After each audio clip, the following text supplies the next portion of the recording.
ਸਾਰੇ ਭੈਣ ਭਰਾਵਾਂ ਨੂੰ ਮੇਰਾ ਜੈ ਮਸੀਹ ਕੀ। ਜਿੰਨੇ ਵੀ ਭੈਣ ਭਰਾ ਸਾਨੂੰ ਦੇਖਦੇ ਆ, ਚਾਹੇ ਕਿਸੇ ਵੀ ਪਾਰਟ ਆਫ ਦਾ ਵਰਲਡ ਤੁਸੀਂ ਬੈਠੇ ਹੋ, ਅਸੀਂ ਸਭਨਾਂ ਨੂੰ BACC UK ਦੀ ਕਨਵੈਨਸ਼ਨ 12 ਜੂਨ 2021 ਦੇ ਵਿੱਚ ਵੈਲਕਮ ਕਹਿੰਦੇ ਆ।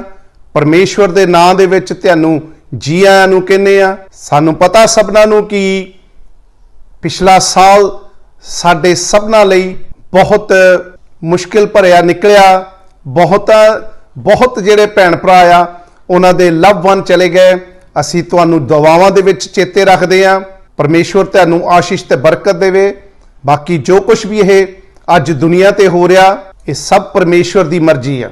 ਅਸੀਂ ਜਾਣਦੇ ਆ ਕਿ ਪਰਮੇਸ਼ਵਰ ਇਸ ਧਰਤੀ ਤੇ ਆਇਆ, ਸਾਡੇ ਲਈ ਆਪਣੀ ਜਾਨ ਦਿੱਤੀ, ਕਰੂਸ ਤੇ ਚੜਿਆ, ਜਾਣ ਲੱਗੇ ਫਿਰ ਵੀ ਸਾਡੇ ਨਾਲ ਵਾਅਦਾ ਕਰਕੇ ਗਿਆ ਕਿ ਇੱਕ ਦਿਨ ਮੈਂ ਤੈਨੂੰ ਜ਼ਰੂਰ ਲੈਣ ਆਵਾਂਗਾ। ਉਸ ਵਕਤ ਦੇ ਵਿੱਚ, ਉਸ ਟਾਈਮ ਦੇ ਵਿੱਚ ਅਸੀਂ ਜੀ ਰਹੇ ਹਾਂ। ਪਰਮੇਸ਼ਵਰ ਦਾ ਆਉਣਾ ਬਹੁਤ ਜਲਦ ਹੈ। ਸਾਨੂੰ ਆਪਣੇ ਆਪ ਨੂੰ ਤਿਆਰ ਕਰਨ ਦੀ ਜ਼ਰੂਰਤ ਆ। ਸੋ ਪਿਛਲੇ ਸਾਲ ਦੇ ਵਿੱਚ ਬਹੁਤ ਸਾਰੇ ਭੈਣ ਭਰਾਵਾਂ ਨੇ ਪਰਮੇਸ਼ਵਰ ਕੋਲੋਂ ਆਸ਼ੀਸ਼ ਤੇ ਬਰਕਤ ਪਾਈ ਤੇ ਪਰਮੇਸ਼ਵਰ ਦੇ ਕੋਲ ਆਏ, ਪਰਮੇਸ਼ਵਰ ਨੂੰ ਜਾਣਿਆ। ਮੇਰੀ ਆਪਣੀ ਜ਼ਿੰਦਗੀ ਦੇ ਵਿੱਚ ਬਹੁਤ ਪਰਮੇਸ਼ਵਰ ਨੇ ਕੰਮ ਕੀਤਾ। ਮੇਰੀ ਹੈਲਥ ਦੇ ਵਾਈਜ਼, ਮੇਰੀ ਸਟੱਡੀ ਦੇ ਵਾਈਜ਼ ਪਰਮੇਸ਼ਵਰ ਨੂੰ ਬਹੁਤ ਲਾਗਿਓਂ ਜਾਣਿਆ। ਸੋ ਬਹੁਤ ਗੱਲਾਂ ਦਾ ਜਿਹੜਾ ਸਾਨੂੰ ਨਹੀਂ ਪਤਾ ਸੀ, ਪਰਮੇਸ਼ਵਰ ਦੇ ਵਚਨ ਨੂੰ ਪੜ੍ਹ ਕੇ ਸਾਨੂੰ ਤਸੱਲੀ ਮਿਲਦੀ ਆ। ਸਾਡਾ ਐਟੀਟਿਊਡ, ਸਾਡਾ ਤੌਰ ਤਰੀਕਾ ਸਭ ਚੇਂਜ ਹੁੰਦਾ। ਸੋ ਮੈਂ ਸਭ ਜਿੰਨੇ ਮੇਰੇ ਪਾਸਟਰ ਸਾਹਿਬਾਨ UK ਦੇ ਵਿੱਚ, ਕਲੀਸਿਆਵਾਂ, ਜਿੰਨੇ ਸਾਡੇ ਭੈਣ ਭਰਾ ਸਪੋਰਟ ਕਰਦੇ BACC UK ਨੂੰ, ਉਹਨਾਂ ਦਾ ਮੈਂ ਬਹੁਤ ਧੰਨਵਾਦ ਕਰਦਾ।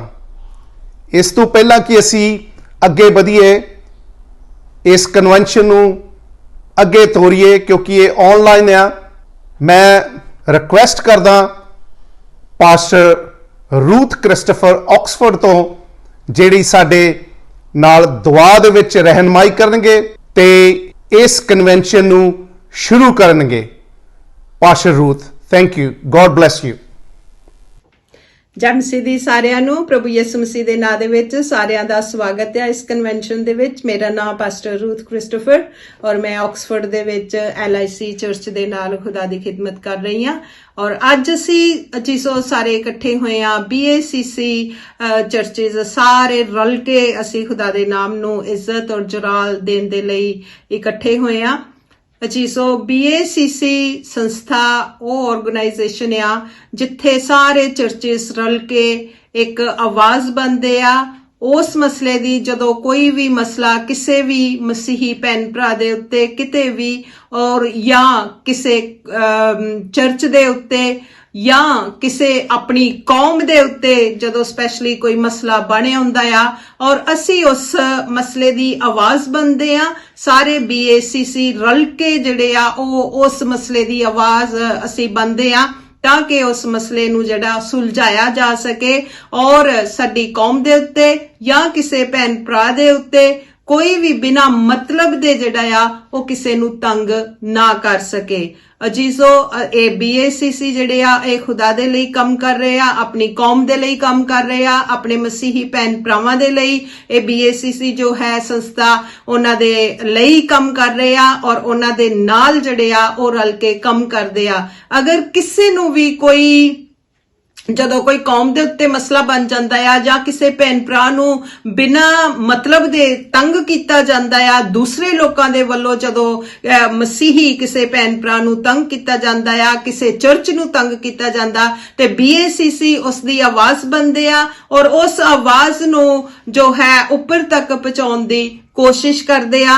ਔਰ ਉਸ ਤੋਂ ਜ਼ਿਆਦਾ ਇਹ ਆ ਕਿ ਆਪਣੇ ਖੁਦਾ ਦੇ ਲਈ ਇਹ ਕੰਮ ਕਰਦੇ ਆ। ਸੋ ਅੱਜ ਜਿਸੋ ਅਸੀਂ BACC ਦੇ ਨਾਲ ਰਲ ਕੇ ਅਸੀਂ ਖੁਦਾਵੰਦ ਖੁਦਾ ਦੇ ਨਾਮ ਨੂੰ ਇੱਜ਼ਤ ਔਰ ਜਲਾਲ ਦੇਣ ਦੇ ਲਈ ਇੱਥੇ ਅੱਜ ਅਸੀਂ ਇਕੱਠਾ ਹੋਏ ਆ ਔਰ ਅਸੀਂ ਸਾਰੇ ਪ੍ਰੋਗਰਾਮ ਨੂੰ ਆਪਣੇ ਜ਼ਿੰਦਾ ਖੁਦਾ ਦੇ ਜ਼ੋਰਾਵਰ ਹੱਥ ਦੇ ਵਿੱਚ ਅਸੀਂ ਦੇ ਦਿੰਨੇ ਆ। ਔਰ ਸਾਡੀ ਦੁਆ ਹੈ ਇਸ BACC ਦੇ ਲਈ ਕਿ ਇਹ ਕੰਮ ਇਸੇ ਤਰ੍ਹਾਂ ਚੱਲਦਾ ਰਵੇ ਔਰ ਅਸੀਂ ਇਸੇ ਤਰ੍ਹਾਂ ਆਪਣੀ ਕੌਮ ਦੀ ਆਵਾਜ਼ ਬਣਦੇ ਰਹੀਏ, ਆਪਣੇ ਮਸੀਹੀ ਭੈਣ ਭਰਾਵਾਂ ਦੀ ਆਵਾਜ਼ ਬਣਦੇ ਰਹੀਏ ਔਰ ਅਸੀਂ ਉਸ ਆਵਾਜ਼ ਨੂੰ ਆਪਣੇ ਖੁਦਾ ਤੱਕ ਪਹੁੰਚਾਉਂਦੇ ਰਹੀਏ ਔਰ ਗਵਰਨਮੈਂਟ ਤੱਕ ਵੀ ਅਸੀਂ ਉਸ ਆਵਾਜ਼ ਨੂੰ ਜਿਹੜਾ ਪਹੁੰਚਾ ਕੇ ਔਰ ਮਸਲਿਆਂ ਦਾ ਹੱਲ ਜਿਹੜਾ ਆ ਉਹ ਸੁਲਝਾਉਣ ਦੀ ਅਸੀਂ ਟਰਾਈ ਕਰ ਸਕੀਏ। ਸੋ ਜੀਸੋ ਅੱਜ ਅਸੀਂ ਖੁਦਾਵੰਦ ਖੁਦਾ ਦੇ ਨਾਂ ਦੇ ਵਿੱਚ, ਉਸਦੇ ਜਲਾਲੀ ਨਾਮ ਦੇ ਵਿੱਚ ਅਸੀਂ ਇਕੱਠੇ ਹੋਏ ਆ ਔਰ ਅਸੀਂ ਅੱਜ ਦੇ ਸਾਰੇ ਪ੍ਰੋਗਰਾਮ ਨੂੰ ਪ੍ਰਭੂ ਯਿਸੂ ਮਸੀਹ ਦੇ ਨਾਂ ਦੇ ਵਿੱਚ ਅਸੀਂ ਸ਼ੁਰੂ ਕਰਦੇ ਆ। ਖੁਦਾ ਸ਼ੁਰੂ ਤੋਂ ਲੈ ਕੇ ਐਂਡ ਤੱਕ ਇਸ ਇਬਾਦਤ ਨੂੰ ਚਲਾਏ ਔਰ ਸਾਡੇ ਨਾਲ ਹੋਵੇ। ਸੋ ਆਓ ਅਸੀਂ ਦੁਆ ਪ੍ਰਾਰਥਨਾ ਕਰੀਏ ਕਿ ਖੁਦਾ ਅੱਜ ਸਾਡੇ ਨਾਲ ਹੋਵੇ, ਉਸ ਦੇ ਨਾਮ ਨੂੰ ਅਸੀਂ ਇੱਜ਼ਤ ਔਰ ਜਲਾਲ ਦੇ ਸਕੀਏ। ਜ਼ਿੰਦਾ ਅਸਮਾਨੀ ਬਾਪ, ਅਸੀਂ ਤੇਰੀ ਤਾਰੀਫ ਕਰਦੇ ਹੋਏ ਤੇਰੇ ਕਦਮਾਂ ਦੇ ਵਿੱਚ ਆਉਂਦੇ ਆਂ ਬਾਪ ਅਸਮਾਨੀ। ਜਿੰਨੇ ਵੀ ਭੈਣ ਭਰਾ, ਜਿੰਨੇ ਵੀ ਚਰਚਿਸ ਦੇ ਵਿੱਚੋਂ ਜਿੰਨੇ ਵੀ ਲੀਡਰਸ ਇਕੱਠੇ ਹੋਏ ਆ ਪ੍ਰਭੂ ਜੀ, ਬ੍ਰਦਰ ਅਰਨੈਸਟ ਨੂੰ ਜੋ ਕਿ ਇਸ BACC ਦਾ ਲੀਡਰ ਨੇ, ਇਹਨਾਂ ਦੇ ਨਾਲ ਜਿੰਨੇ ਵੀ ਟੀਮ ਲੀਡਰ ਨੇ, ਉਹਨਾਂ ਸਾਰਿਆਂ ਨੂੰ ਅਸੀਂ ਪ੍ਰਭੂ ਯਿਸੂ ਦੇ ਹੱਥਾਂ ਵਿੱਚ ਸੌਂਪ ਦਿੰਨੇ ਆ ਔਰ ਅੱਜ ਦੀ ਕਨਵੈਨਸ਼ਨ ਨੂੰ ਪ੍ਰਭੂ ਯਿਸੂ ਦੇ ਤੇਰੇ ਜ਼ੋਰਾਵਰ ਹੱਥ ਦੇ ਵਿੱਚ ਸੌਂਪ ਦਿੰਨੇ ਆ ਪ੍ਰਭੂ ਜੀ। ਤੂੰ ਸ਼ੁਰੂ ਤੋਂ ਲੈ ਕੇ ਅਖੀਰ ਤੱਕ ਇਸ ਨੂੰ ਚਲਾ ਔਰ ਤੇਰੇ ਪਾਕ ਰੂਹ ਦਾ ਮੱਸਾ ਅਸੀਂ ਮੰਗ ਲੈਨੇ ਆ ਬਾਪ ਅਸਮਾਨੀ। ਤੂੰ ਪ੍ਰਭੂ ਜੀ ਆਪਣੇ ਮੱਸਾ ਦੇ ਨਾਲ ਇੱਕ ਨੂੰ ਤੂੰ ਭਰਪੂਰ ਕਰਨਾ ਔਰ ਅਸੀਂ ਆਪਣੀ ਪਾਸਟਰ ਨੂੰ ਪ੍ਰਭੂ ਜਿਸ ਨੇ ਕਲਾਮ ਦੇਣਾ ਹੈ ਪ੍ਰਭੂ ਉਸ ਨੂੰ ਤੇਰੇ ਜ਼ੋਰਾਵਰ ਹੱਥ ਦੇ ਵਿੱਚ ਸੌਂਪਦੇ ਆ ਬਾਪ ਅਸਮਾਨੀ। ਔਰ ਪ੍ਰਭੂ ਜੋ ਕੁਝ ਵੀ ਉਹ ਤੇਰੇ ਕਲਾਮ ਦੇ ਵਿੱਚੋਂ ਦੱਸਣ ਪ੍ਰਭੂ ਜੀ ਕਿ ਸੱਚਮੁੱਚ ਪ੍ਰਭੂ ਜੀ ਤੂੰ ਸਾਰੀ ਕਾਇਨਾਤ ਨੂੰ ਬਣਾਉਣ ਵਾਲਾ ਔਰ ਸਾਰੀ ਦੁਨੀਆ ਨੂੰ ਬਣਾਉਣ ਵਾਲਾ ਔਰ ਜਿੰਨੇ ਅਸੀਂ ਤੈਨੂੰ ਮੰਨਣ ਵਾਲੇ ਆ, ਸਾਡੇ ਦਿਲਾਂ ਦੇ ਵਿੱਚ ਇਹ ਵਿਸ਼ਵਾਸ ਪੈਦਾ ਹੋ ਜਾਏ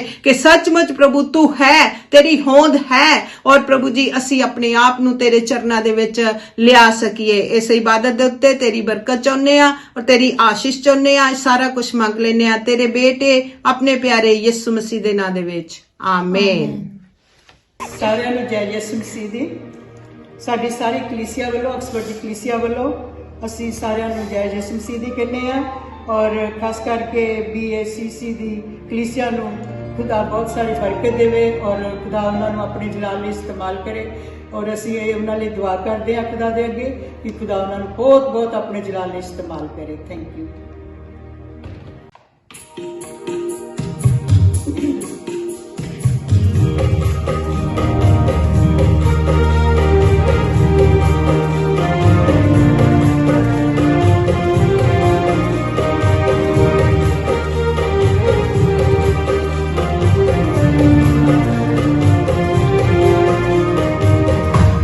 Yesu Krishna, Ujja Tera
सब नूं मेरे वालों जय मसीह की। और मैं हाँ वर्शिपर यूहन्ना पट्टी और मेरे नाल ने वर्शिपर टाइटस पट्टी। और प्रभु यीशु मसीह का धन्यवाद करते हैं इस सुंदर मौके के लिए।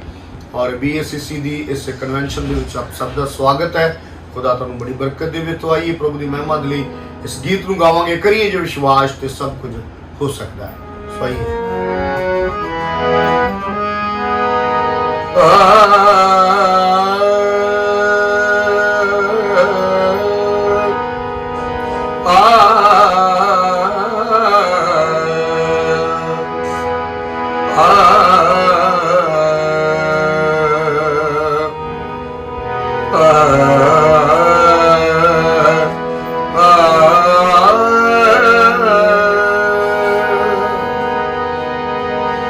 जो बात दवा से नहीं होती,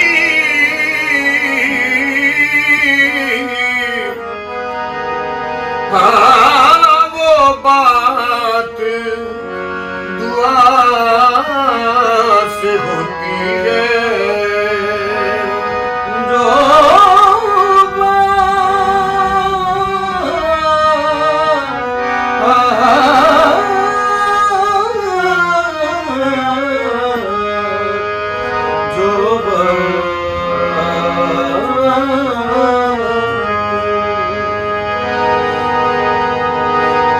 जो बात दवा से नहीं होती, वो बात दुआ से होती है। हाँ जब कामिल मुर्शिद मिलता है, फिर बात खुदा से होती है। सुन सिफ्त ईमान दी लो सारे,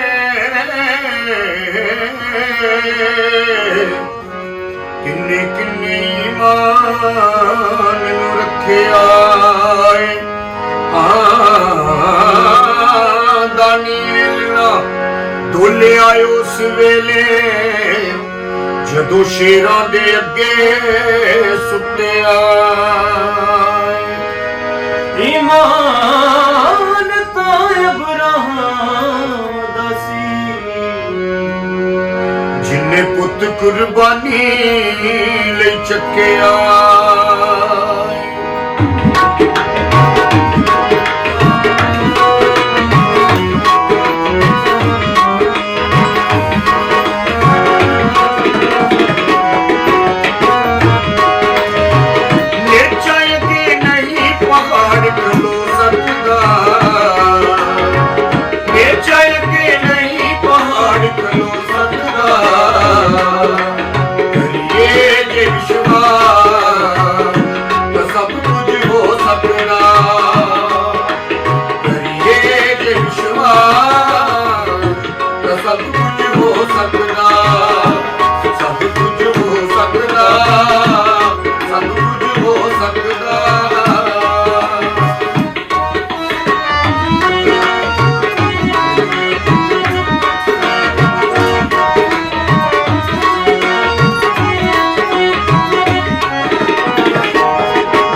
सब कुछ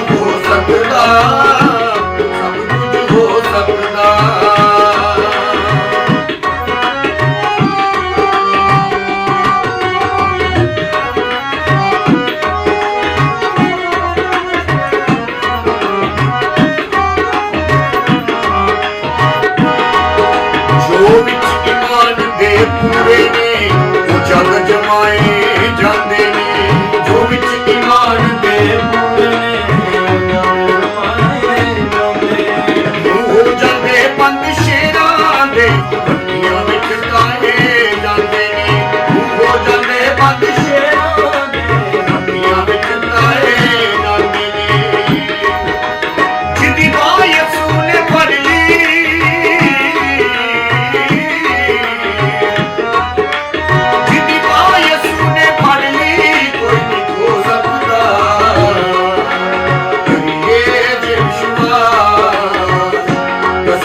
ਜੈ ਮਸੀਹ ਦੀ ਸਾਰਿਆਂ ਨੂੰ ਪ੍ਰਭੂ ਯਿਸੂ ਮਸੀਹ ਦੇ ਪਵਿੱਤਰ ਨਾਮ 'ਚ ਮੈਂ ਪ੍ਰਭੂ ਦਾ ਦਾਸ ਰਵੀ ਕੁਮਾਰ ਔਰ ਇਸ ਸ਼ੁਭ ਮੌਕੇ ਤੇ ਸਭ ਨੂੰ ਬਹੁਤ-ਬਹੁਤ ਮੁਬਾਰਕਬਾਦ ਕੰਗ੍ਰੈਚੁਲੇਸ਼ਨ ਵਧਾਈ ਦਿੰਦਾ ਜਿੱਥੇ ਮਸੀਹ ਦੀ ਸੰਗਤ ਇਸ BACC ਦੀ ਕਨਵੈਨਸ਼ਨ 'ਚ ਮਿਲ ਕੇ ਇਕੱਠੇ ਹੁੰਦੇ ਨੇ ਔਰ ਪ੍ਰਭੂ ਦੇ ਨਾਮ ਦੀ ਮਹਿਮਾ ਹੋਵੇ।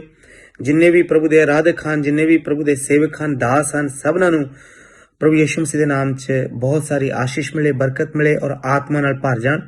ਮੈਂ ਜੋ BACC ਸਾਰੀ ਟੀਮ ਹੈ ਉਹਨਾਂ ਨੂੰ ਵੀ ਬਹੁਤ ਕੰਗ੍ਰੈਚੁਲੇਸ਼ਨ ਦੇ ਰਿਹਾ ਕਿ ਇਸ ਡਿਫਿਕਲਟ ਸਮੇਂ ਵਿੱਚ ਵੀ ਉਹ ਪ੍ਰਭੂ ਦੇ ਲੋਕਾਂ ਨੂੰ ਇਕੱਠਾ ਕਰਨ ਦੀ ਕੋਸ਼ਿਸ਼ ਕਰਦੇ ਇਸ ਮੀਡੀਆ ਦੁਆਰਾ।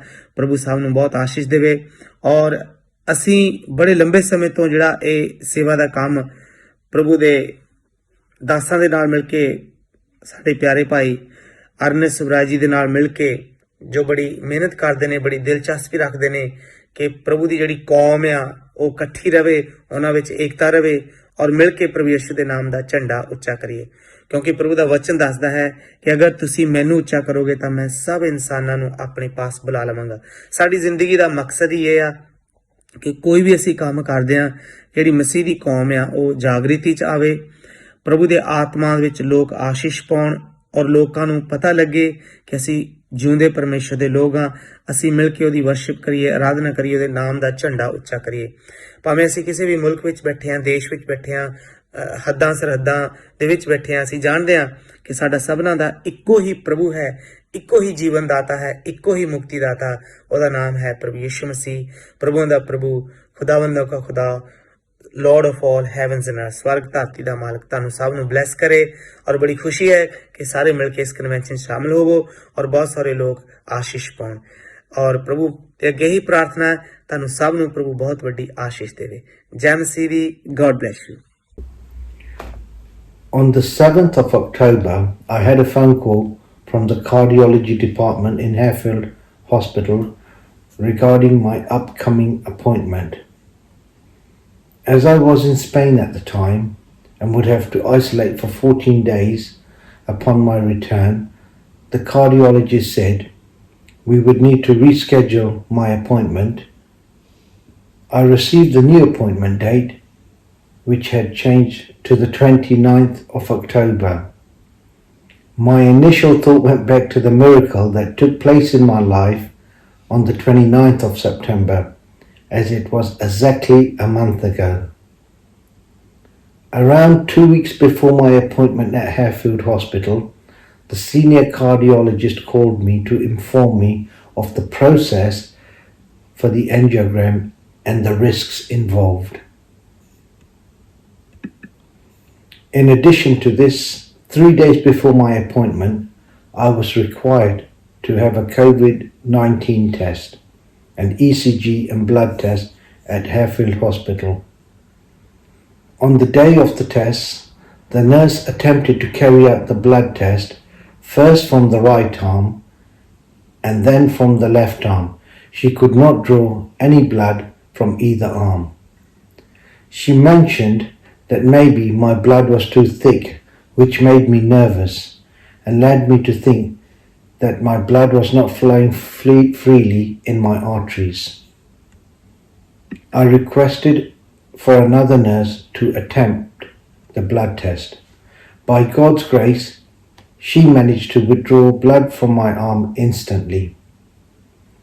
On the day before the angiogram, Evangelist Daniel Chen was on his weekly live stream for the Walking Like Jesus ministries. As he was praying with those viewing the live stream, he mentioned to place your hand wherever you require a healing. I put both hands on my chest and prayed with Evangelist Daniel Chand. As we were praying, I felt a warmth in my chest.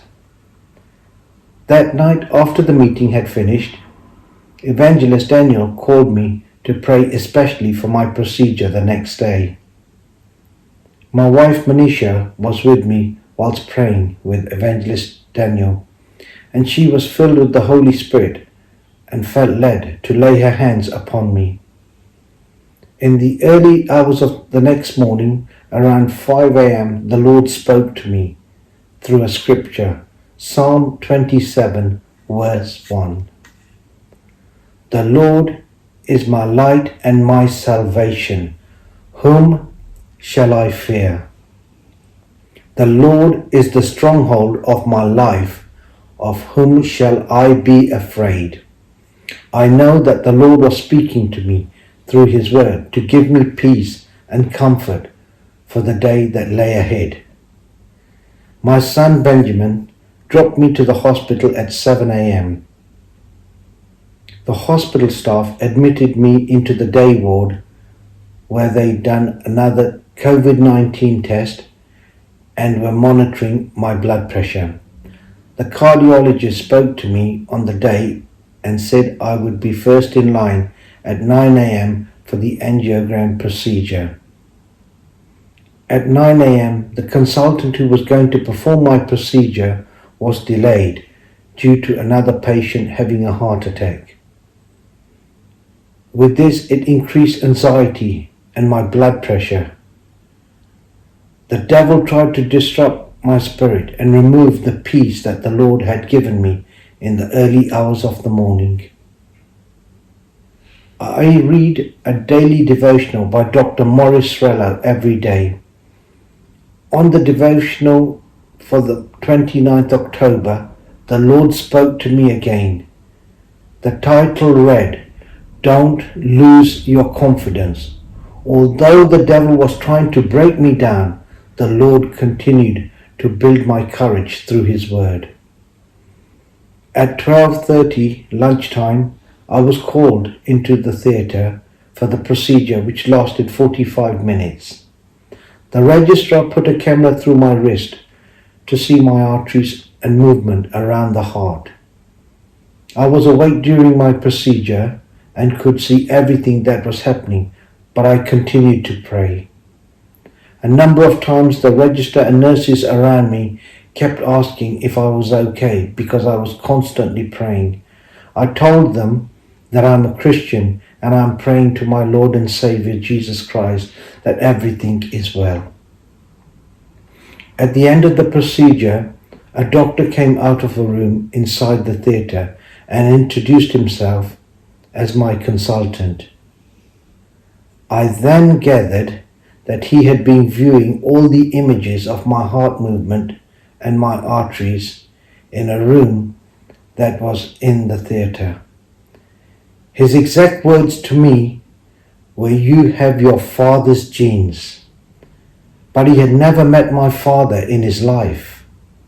I said to him, "Sir, my father is 96 years old." And he replied, "You are going to live to 96 years. I replied, "Praise the Lord." He said all my arteries were unobstructed. I needed no further procedure. I know a miracle had taken place that night, that I was praying with Evangelist Daniel Chand, and I have been healed.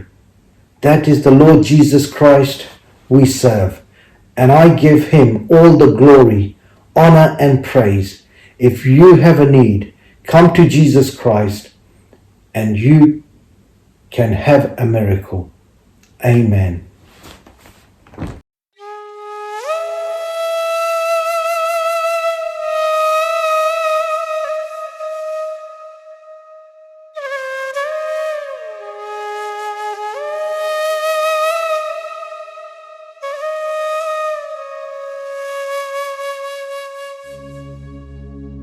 गल करां अयूब दी मैं लोको जिन्नू रब ने तराजू विच तोलिया विच दुखां दी चक्की दे चूर खोया पर मुंहों ना बुरा कुछ बोलिया विच यहोवा दी रजा दे रहा पक्का ना सिद्क ईमान तो ਡੋਲਿਆ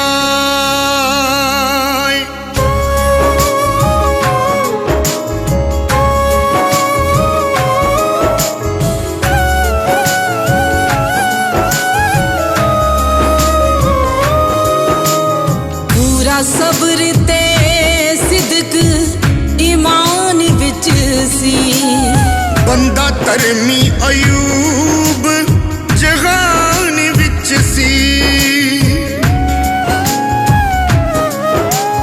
7 ਪੁੱਤ 3 ਧੀਆਂ ਪਰਿਵਾਰ ਉਸਦਾ ਦੂਰ ਦੂਰ ਤੱਕ ਸੀਗਾ ਕਾਰੋਬਾਰ ਉਸਦਾ ਖਰਾ ਨੇਕ ਨਾਲੇ ਬਦੀਆਂ ਤੋਂ ਦੂਰ ਰਹਿੰਦਾ ਸੀ ਉਹ ਯਹੋਵਾ ਦੀ ਰਜ਼ਾ 'ਚ ਭਰਪੂਰ ਰਹਿੰਦਾ ਸੀ ਉਹ ਯਹੋਵਾ ਦੀ ਰਜ਼ਾ 'ਚ ਭਰਪੂਰ ਰਹਿੰਦਾ ਸੀ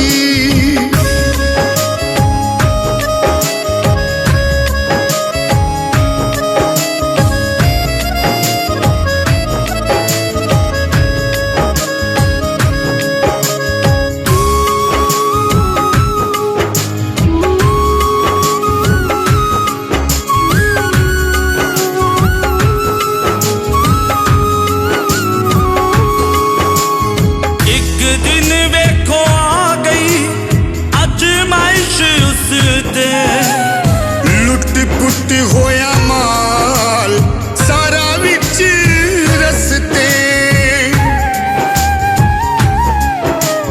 ਇੱਕ ਛੱਤ ਹੇਠ ਸਾਰਾ ਪਰਿਵਾਰ ਮੁਕਿਆ ਦੁੱਖਾਂ ਦਾ ਤੂਫਾਨ ਉਹਦੇ ਘਰ ਢੁੱਕਿਆ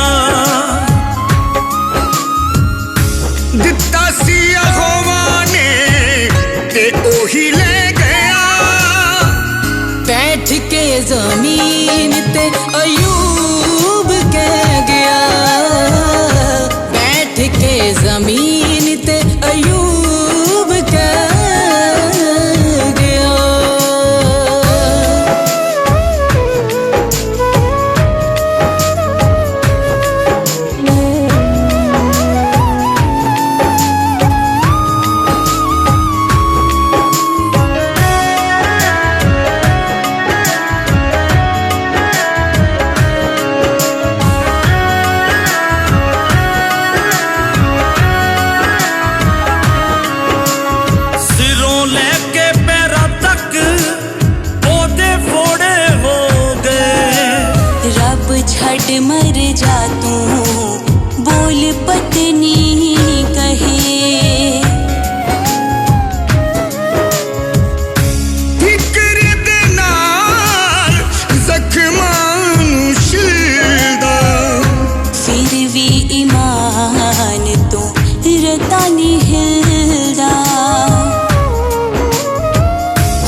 Praise the Lord.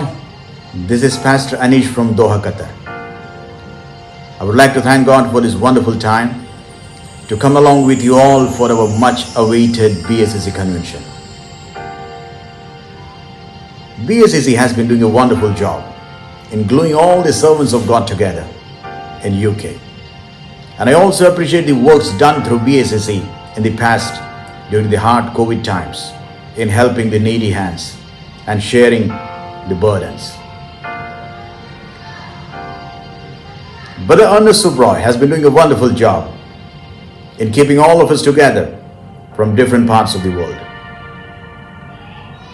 May God bless him and may God bless his family for the wonderful job what he's doing.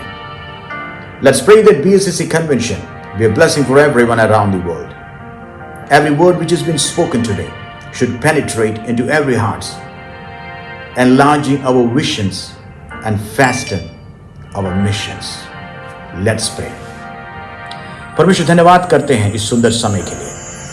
है खुदावन, इस कन्वेंशन के लिए प्रार्थना करते हैं। ये कन्वेंशन हमारी जिंदगी में आशीष बने, बीएसएससी के लिए एक आशीष बने, हमारे साथ जुड़े हुए हर एक पासबानों के लिए आशीष बने, उनकी सेवकाइयों के लिए आशीष बने, उनको दिए हुए दर्शनों के लिए आशीष बने।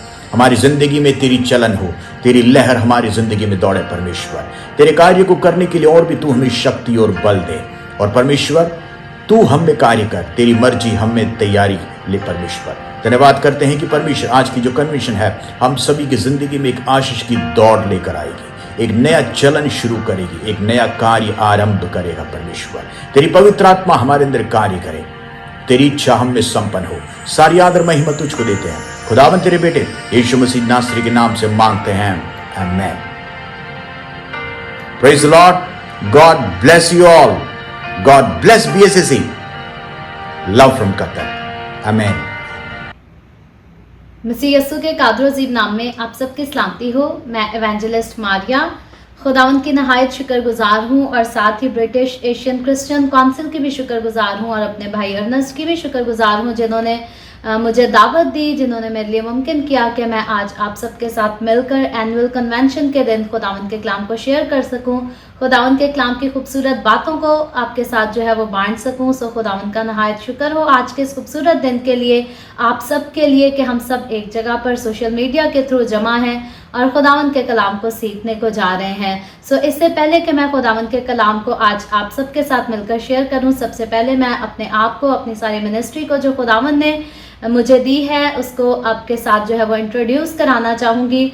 सो मेरा नाम जो है वो एवेंजलिस्ट मारिया यूसुफ है, और पास्टर यूसुफ सौदागर की बेटी हूँ। पास्टर यूसुफ सौदागर जो है पाकिस्तान में काफ़ी खुदावन की तरफ से, खुदावन के फजल की तरफ से जो है वो जाने माने पास्टर हैं। ये वही पास्टर हैं जो आज से तकरीबन 30 साल पहले पाकिस्तान में बसेस में और झोंपड़ियों में, ट्रेन्स में जाकर शॉप टू शॉप अंजील की मनादी किया करते थे, और उनकी इस अनथक मेहनत के बायस, ख़ास अंजील की मनादी के बायस जो है वो 100 से ज़ायद नॉन क्रिश्चियन लोगों ने जो है वो खुदावंद यस्सु को अपना नजात दहिंदा कबूल किया और अपनी ज़िंदगियां दी। और मैं खुदावंद का शुक्र करती हूँ, खुदावंद की बरकत है, खुदावंद के फजल के वसीला से मैं मैरिड हूँ, और मेरे हस्बैंड का नाम जो है वो मिस्टर नासिर मुनीर है, और मेरे बेटे का नाम जो है वो जैस्टल नासिर है।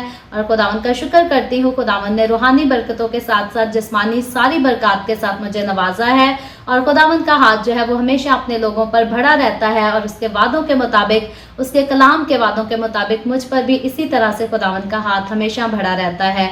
और the way of haven Facebook page के नाम से जो है वो सारे इस मिनिस्ट्री को, खूबसूरत मिनिस्ट्री को जो खुदावंद ने मुझे दी है जानते हैं, जो कि 2012 से खुदावंद के लिए मैं काम कर रही हूँ Facebook page the way of haven पर। और तकरीबन 2 साल पहले हमने वे ऑफ हेवन पर डेली बाइबल रीडिंग के प्रोग्राम का इनकाद किया था, जिसके वसीला से बहुत सारे हमारे मसीही लोग और कुछ गैर मसीही लोग जो हैं वो हमारे साथ ऑनलाइन आकर पाकिस्तान के सुबह 8 बजे और इंडिया के सुबह 8:30 बजे और कनाडा टोरंटो टाइम के मुताबिक रात को 11 बजे मेरे साथ ऑनलाइन आकर खुदावंद के कलाम को सुनते हैं, सीखते हैं। और हमने मुकद्दस मत्ती रसूल की मार्फत लिखी गई अंजील से शुरू किया था खुदावंद के कलाम को तरतीब से पढ़ना, और मुकाशफा की किताब तक हमने पूरे न्यू टेस्टामेंट की बाइबल रीडिंग को तफसीर के साथ जो है वो ख़त्म किया है। और अब खुदावंद का शुक्र है, उसके फजल के साथ हमने तकरीबन 2 महीने पहले ओल्ड टेस्टामेंट की बाइबल रीडिंग का आगाज़ किया, जिसमें हम ऑलरेडी पैदाइश की किताब की सारी बाइबल रीडिंग को कर चुके हैं।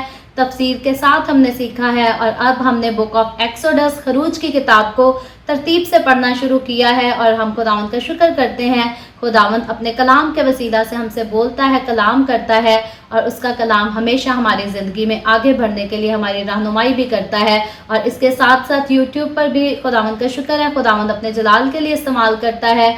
और बल्कि आप भी चाहें तो यूट्यूब चैनल को, फेसबुक पेज को ज्वाइन कर सकते हैं। यूट्यूब पर जो हमारा चैनल है वो एवेंजलिस्ट मारिया ऑफिशियल के नाम से है, आप ज़रूर इसको सब्सक्राइब करें और हमें खुदावंद का कलाम सुनने के लिए और खुदावंद के कलाम की खिदमत को आगे बढ़ाने के लिए जो है वो ज़रूर ज्वाइन करें। और सिर्फ बाइबल रीडिंग के ही हद तक जो है वो द वे ऑफ हेवन का सारा विजन नहीं है, बल्कि खुदावंद ने वे ऑफ हेवन को एक और खूबसूरत विजन दे रखा है कि हम जो है वो मसीही फिल्में और मसीही ड्रामे तैयार करें ताकि उन खोई हुई भेड़ों तक हम ड्रामों और फिल्मों की सूरत में पहुंच सकें जो कि खुदावंद के घर आना पसंद नहीं करते या इबादत में शिरकत करना पसंद नहीं करते या ये भी नहीं चाहते कि खुदावंद के खादमीन उनके घरों को विजिट करे।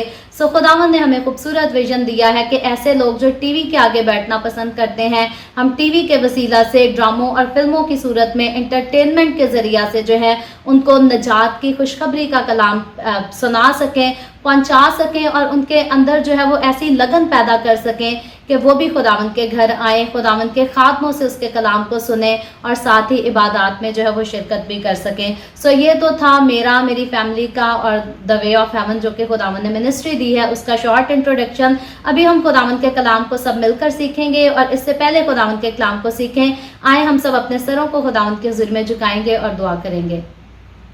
ए कदूस आसमानी बाप, मैं तेरा शुक्र करती हूँ, तेरी तारीफ करती हूँ खुदावंद आज के इस मुकद्दस दिन के लिए जो तूने हमें बख्शा ताकि हम तेरे पाक कलाम को सुन सकें, सीख सकें, इससे बरकत हासिल कर सकें।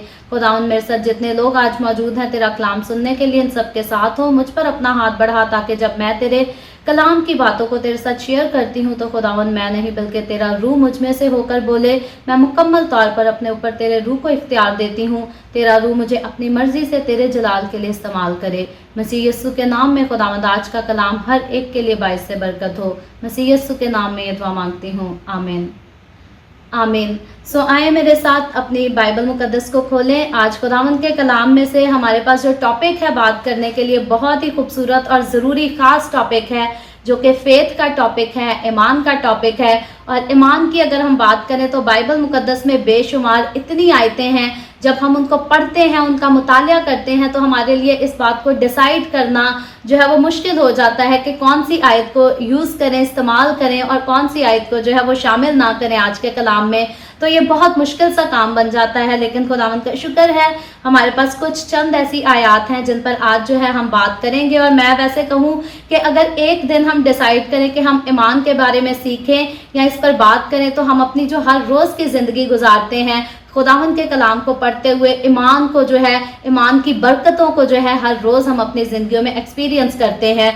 तो वो भी ज़रूरी है। और खुदावंद के कलाम को सुनना, सीखना, समझना भी जो है वो बहुत ज़रूरी है। सो मेरे साथ अपनी बाइबल मुकद्दस को खोलें और निकालें रोमियो की किताब, उसका 10वां बाब और 17वीं आयत से आज हम सब मिलकर खुदावंद के कलाम को पढ़ेंगे और आगे बढ़कर सीखेंगे और आगे चलकर हम अपनी आज की जो है वो मरकजी आयत की तरफ भी ज़रूर आएंगे। सो सबसे पहले हम रोमियो की किताब उसके 10वें बाब की 17वीं आयत को पढ़ेंगे। तो बाइबल मुकद्दस में यूँ लिखा है, बस ईमान सुनने से पैदा होता है और सुनना मसीह के कलाम से। सो ये मेरे अजीज़ों खुदावंद के कलाम की बहुत ही खूबसूरत आयत है, छोटी सी आयत है और इसको बोलना और पढ़ना जो है वो बहुत अच्छा लगता है।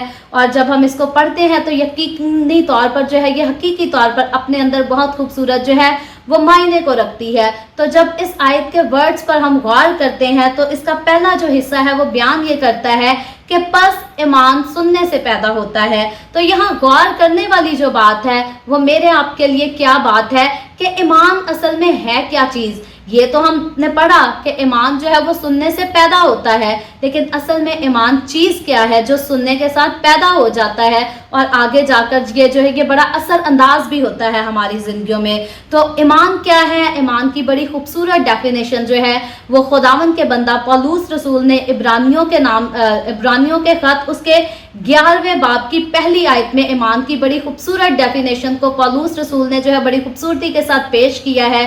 तो बाइबल मुकद्दस में से ज़रूर मेरे साथ खोलें इब्रानियों की किताब उसके 11वें बाब की पहली आयत। यहाँ लिखा है, अब ईमान उम्मीद की हुई चीजों का इत्मीनान और अनदेखी चीजों का सबूत है। तो ये बड़ी खूबसूरत डेफिनेशन जो है खुदावंद का बंदा पौलुस रसूल इसको पेश करता है कि ईमान असल में है क्या, और वो कहता है ईमान जो है वो उम्मीद की हुई चीजों का इत्मीनान और अनदेखी चीजों का जो है वो सबूत है। यानी कि ईमान एक ऐसी चीज है जो हम उन चीजों को अपनी जिंदगी में तसव्वुर कर लेते हैं जो कि हमने पहले नहीं देखी, हम उनको जानते नहीं, हमें पता नहीं, लेकिन हम इस बात को अपनी जिंदगी में कबूल कर लेते हैं कि ये वाकई है और ये जो है आगे भी हमारे सामने भी आएंगी, हमारी जिंदगी में भी जो है ये आएंगी।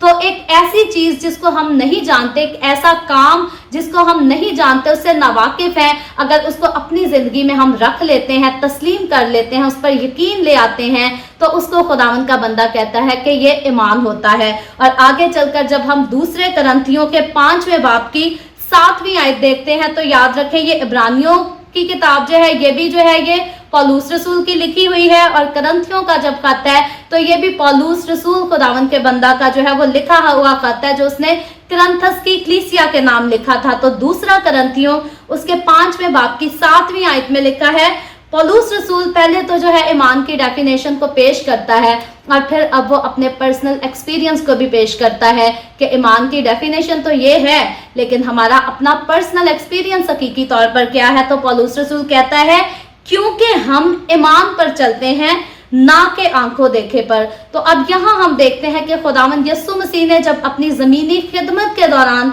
जो है ईमान पर बात की, तो यीशु मसीह ने बहुत खूबसूरत ईमान पर जो है वो बातें कही और यहाँ तक अपने शागिर्दों से कहा कि अगर तुम जो है ईमान से कुछ भी कहो तो तुम्हारे लिए हो जाएगा, लेकिन अगर जो है तुम शक करो तो फिर नहीं हो सकता। तो ईमान जो करने के लिए खुदावंद का कलाम हमें बताता है, जो ईमान लाने के लिए कहता है वो बिला शक के होना चाहिए, बगैर शक के होना चाहिए, क्योंकि शक जो है वो ईमान को खराब करता है। और इसीलिए अगर हम ईमान ले आए हैं या हम ईमान लाना चाहते हैं या रखना चाहते हैं तो उसमें हमें जो है वो किसी किस्म का कोई शक नहीं होना चाहिए, क्योंकि शक के साथ ईमान जो है वो मुर्दा हो जाता है। और पौलुस रसूल जब अपनी जिंदगी के एक्सपीरियंस की बात करता है तो वो कहता है कि हम ईमान पर चलते हैं ना कि आंखों देखे पर, यानी कि वो चीजें जो हमारी आंखों ने नहीं देखी हम उनकी तरफ नहीं, बल्कि हम ईमान रखते हैं कि जो कुछ हमने नहीं देखा, जिसके बारे में खुदा ने हमें बताया, कह दिया, वो जरूर होकर रहेगा, क्योंकि हम खुदावंद पर जो है वो ईमान रखते हैं। और अगर हम पौलुस रसूल की जिंदगी का जो है और बगौर मुतालिया करें तो न्यू टेस्टामेंट में बहुत ज्यादा जो है वो पौलुस रसूल की जिंदगी पर बात की गई है, और पौलुस रसूल ने अपने मुंह से अपने पर्सनल एक्सपीरियंस का इसका इस कदर बयान किया है कि पौलुस रसूल की पहले जो जिंदगी थी वो खुदा के खिलाफ, खुदा के लोगों के खिलाफ थी, लेकिन जब वो खुदा के पास आ गया तो अंत तक उसने जो है वो मेहनतें की, मुसीबतों को बर्दाश्त किया, परसिक्यूशन को बर्दाश्त किया, लेकिन खुदावंद पर ईमान रखने के बायस वो क्या हुआ कि ना दाएं मुड़ा और ना बाएं मुड़ा, बल्कि खुदावंद यीशु को तकता रहा और उन चीजों के जो है वो ख्याल में रहा, उन चीजों के इंतजार में रहा जो उसकी आंखों ने नहीं देखी थी। और इसीलिए अगर उसकी आंखों ने देखी हुई तो फिर वो ये नहीं कह सकता था कि हम ईमान पे चलते हैं, क्योंकि फिर तो वो आंखों देखे पर चलता था। तो पौलुस रसूल ने जो कुछ अपनी आंखों से नहीं भी देखा था उन पर भी ईमान रखते हुए वो खुदावंद के साथ जो है वो साबित कदमी के साथ जो है वो चलता रहा।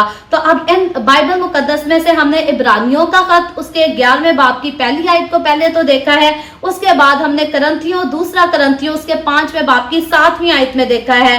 तो यहाँ हमें पता चल गया है कि ईमान जो है वो क्या चीज है।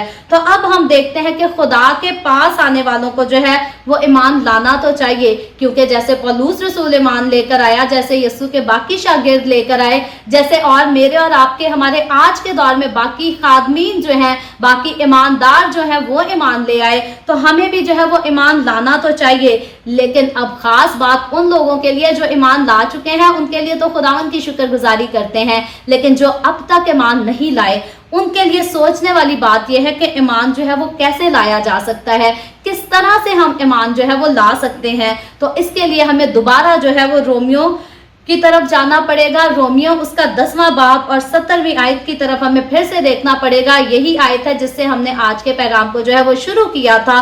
तो यहाँ यूँ लिखा है कि बस ईमान सुनने से पैदा होता है। तो अभी तक हमने इसके पहले हिस्से पर बात की है कि ईमान असल में है क्या। तो उसके बाद हम देखते हैं कि लिखा है ईमान सुनने से पैदा होता है और सुनना मसीह के कलाम से। तो ये बाइबल मुकद्दस की बड़ी खूबसूरत बात है कि सुनना जो है वो मसीह के कलाम से है। तो याद रखें, ईमान लाने के लिए सबसे पहली बात जो गौर करने की है वो बात यह है कि ईमान लाने के लिए सुनना जरूरी है, लिसन करना जरूरी है, ध्यान देना, तवज्जो देना जरूरी है। और फिर अब जब सुनना जरूरी है तो अब सुनने के लिए तो दुनिया में और भी बहुत कुछ है, बहुत सारी फिल्में हैं, ड्रामे हैं, गाने हैं, बेशुमार दुनिया में ऐसी चीजें हैं जो इंसान सुन सकता है, उनसे एंटरटेन हो सकता है। लेकिन यहाँ बात जो हो रही है वो ईमान लाने की है, और ईमान लाने के लिए सुनना जरूरी है, खुदावंद का कलाम कह रहा है। और अब सुनना कहाँ से है ये जानना भी जो है इंसान के लिए जरूरी है, डिसाइड करना कि कौन सी चीज ठीक है, कौन सी चीज नहीं ठीक।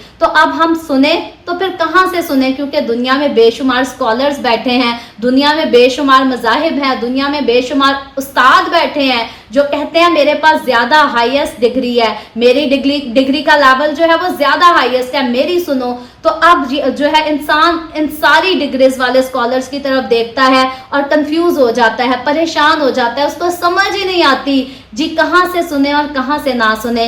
और इसीलिए ये रोमियो के किताब इसके 10वें बाब की जो 17वीं आयत है वो कहती है सुनने से ईमान पैदा तो होता है, लेकिन सुनना कहाँ से है, वो सुनना मसीह के कलाम से है, यानी कि सुनना जो है वो खुदा के कलाम से है।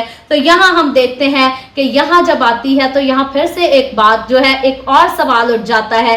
पहली बात तो सुनना कहाँ से है, एक सवाल तो ये है, फिर इस सवाल का जवाब जो है वो तो पहली ही आयत में हमें मिल जाता है कि सुनना मसीह के कलाम से है। तो अब सवाल जो है वो सवाल यहाँ पर ये उठ जाता है कि मसीह ही के कलाम से क्यों, बाकियों का कलाम उनसे हमें क्या फर्क पड़ जाएगा, उनसे हमारा कौन सा नुकसान हो जाएगा जो हमें दूसरों को रद्द करके मसीह का कलाम, खुदा का कलाम जो है वो ही सुनना जरूरी है। तो खुदा के कलाम की खास अगर हम खासियत देखें तो वैसे तो इतनी बेशुमार खासियतें हैं कि इनका बयान लफ्जों में करना जो है वो नामुमकिन बात है, हमारी जिंदगी बीत जाएगी, खत्म हो जाएगी। लेकिन खुदावन की बरकतों का, खुदावन के कलाम की खासियत का बयान जो है वो खत्म नहीं होगा। खुदावन का कलाम इतनी अपने अंदर खासियत रखता है कि हम उसे लफ्जों में बयान जो है वो नहीं कर सकते। लेकिन आज जो मेरे पास बोलने के लिए 3 पॉइंट्स खुदावन ने मुझे दिए हैं वो ये है कि पहली बात तो ये है कि खुदावन का कलाम, मसीह का कलाम जो है वो क्रिस्टल क्लियर है, बिल्कुल साफ सुथरा शफाफ है। और दूसरा पॉइंट जो है हमारे पास वो है खुदावन का कलाम जो है वो सोने चांदी से ज्यादा कीमती है। ये हमारे पास आज का खुदावन ने हमें जो है वो दूसरा जो है वो पॉइंट दिया है कि हम क्यों दूसरों को छोड़कर, दूसरे स्कॉलर्स को रद्द करके, दूसरे मज़ाहिब को छोड़कर, पूरी दुनिया को इग्नोर करके क्यों हम खुदावन के कलाम को सुने। खुदावन के कलाम में ऐसी क्या खास बात है। तो पहला पॉइंट याद रखें, खुदावन का कलाम क्रिस्टल क्लियर है।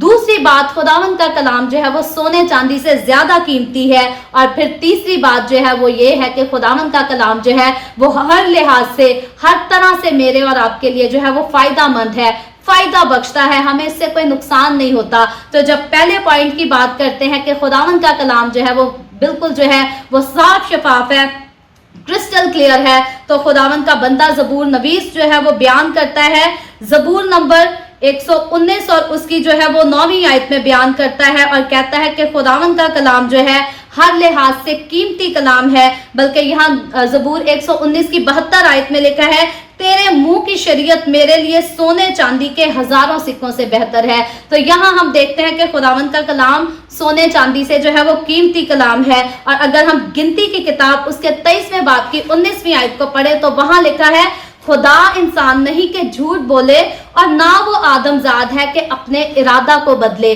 तो याद रखें, खुदा जो है वो आदमजाद नहीं, वो झूठ नहीं बोलता, खुदा अपने वादों से मुनकर नहीं होता, बदलता नहीं है, पलटता नहीं है। जो खुदा अपने मुंह से बात कह देता है उसको वो पूरा करता है और उसमें जो है वो किसी किस्म की कोई भी जो है वो मिलावट शामिल नहीं। और इसी तरह से, इसीलिए हम यहाँ से ये जाते हैं कि खुदावन का कलाम जो है वो क्रिस्टल क्लियर है। और अगर हम ज़बूर 19 की 9वीं आयत को पढ़ें तो वहां खुदावन का बंदा दाऊद कहता है कि खुदावन के अहकाम बरहक और बिल्कुल रास्त हैं। तो खुदावन का कलाम जो है, उसके अहकाम जो हैं, उसकी जो बातें हैं, उसके जो लफ्ज हैं वो बिल्कुल जो है वो बरहक हैं और बिल्कुल रास्त हैं। किसी किस्म की जो है वो नाराजगी उनमें नहीं पाई जाती किसी किस्म की मिलावट नहीं पाई जाती। और जब हम क्रिस्टल क्लियर का वर्ड यूज करते हैं तो इसका मतलब यह है कि वो बिल्कुल क्लियर है, उसमें किसी किस्म की कोई तब्दीली नहीं है, कोई मिलावट नहीं है, किसी चीज का कोई इंटरफेयर नहीं है, वो बिल्कुल साफ और शफाफ है। और खुदावंद के कलाम में से अगर क्रिस्टल क्लियर को इसको साबित करने के लिए हवाले ढूंढने की कोशिश करें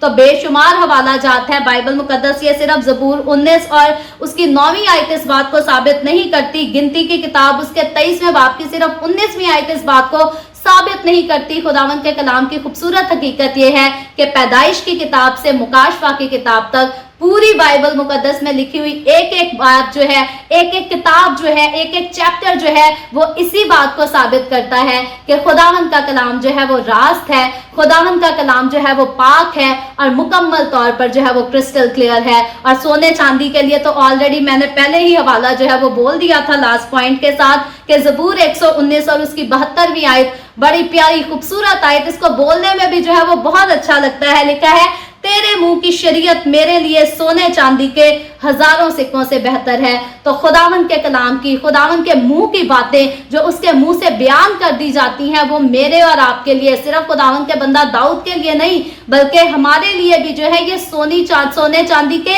हजारों सिक्कों से बेहतर है। क्यों? अगर मैं और आज अगर हम आज की इस दुनिया की बात करें तो बहुत सारे खादिम उठते हैं, बहुत सारे नामवर लोग उठते हैं। हम कोई फख्र से नहीं कहते, अफसोस के साथ हमें कहना पड़ता है कि कुछ लोग हैं, कुछ खादिम हैं जो खालिस नियत के साथ जो है वो खिदमत करते हैं और हम खुदावंद के जो है वो बहुत शुक्रगुजार हैं ऐसे खालिस खादमों के लिए। लेकिन आजकल ज्यादातर खादमों ने जो है वो ट्रेंड बना लिया है कि लोग अगर उनके पास हैं तो उनको अपने कदमों में झुकने की, गिरने की इजाजत दे देते हैं। और बड़े अफसोस से कहना पड़ता है कि खुदावंद का कलाम जो है वो इजाजत नहीं देता।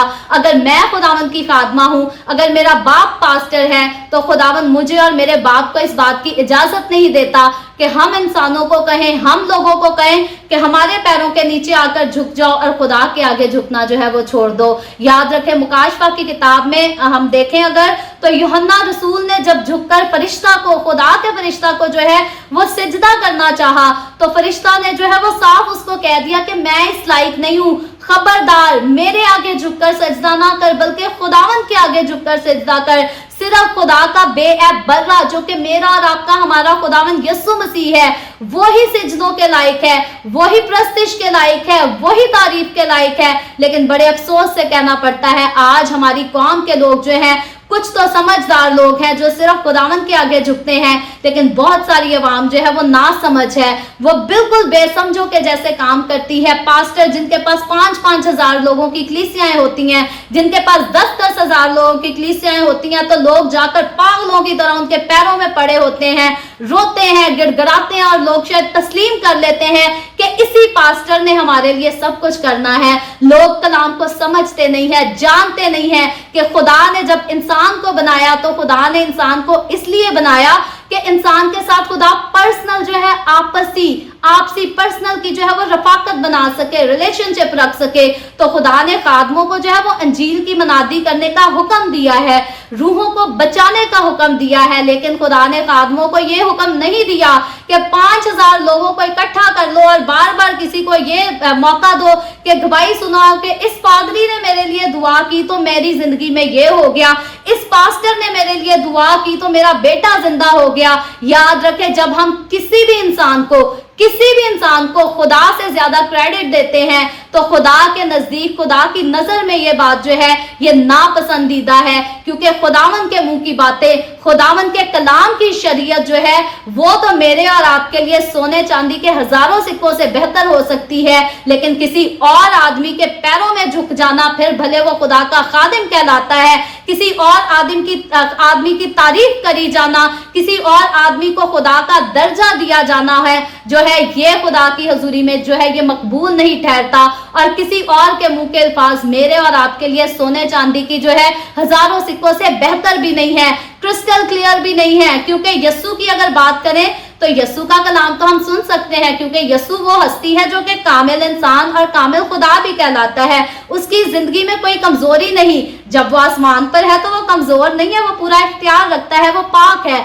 जब वो खास बात यीशु की ये है कि जब वो जमीन पर आया, इंसान का जिस्म लेकर आया, तो तब भी उसकी जिंदगी में कोई गुनाह ना आया, तब भी उसने किसी गुनाह की ख्वाहिश नहीं की, किसी जिना की ख्वाहिश नहीं की, किसी चीज का लालच नहीं किया, कोई झूठ नहीं बोला, फरेब नहीं किया। यीशु की खासियत ये है, यीशु की बातें जो है वो उसको क्रिस्टल क्लियर साबित करती हैं। लेकिन आज अगर हम किसी इंसान को खुदा जैसी इज्जत दें और फिर कहें कि उसके कलाम से, उसकी दुआ से हमें सारा कुछ मिल जाएगा, तो याद रखें खुदा मुझसे और आपसे, हमारे साथ भी जो है वो पर्सनल रिलेशन रखना चाहता है।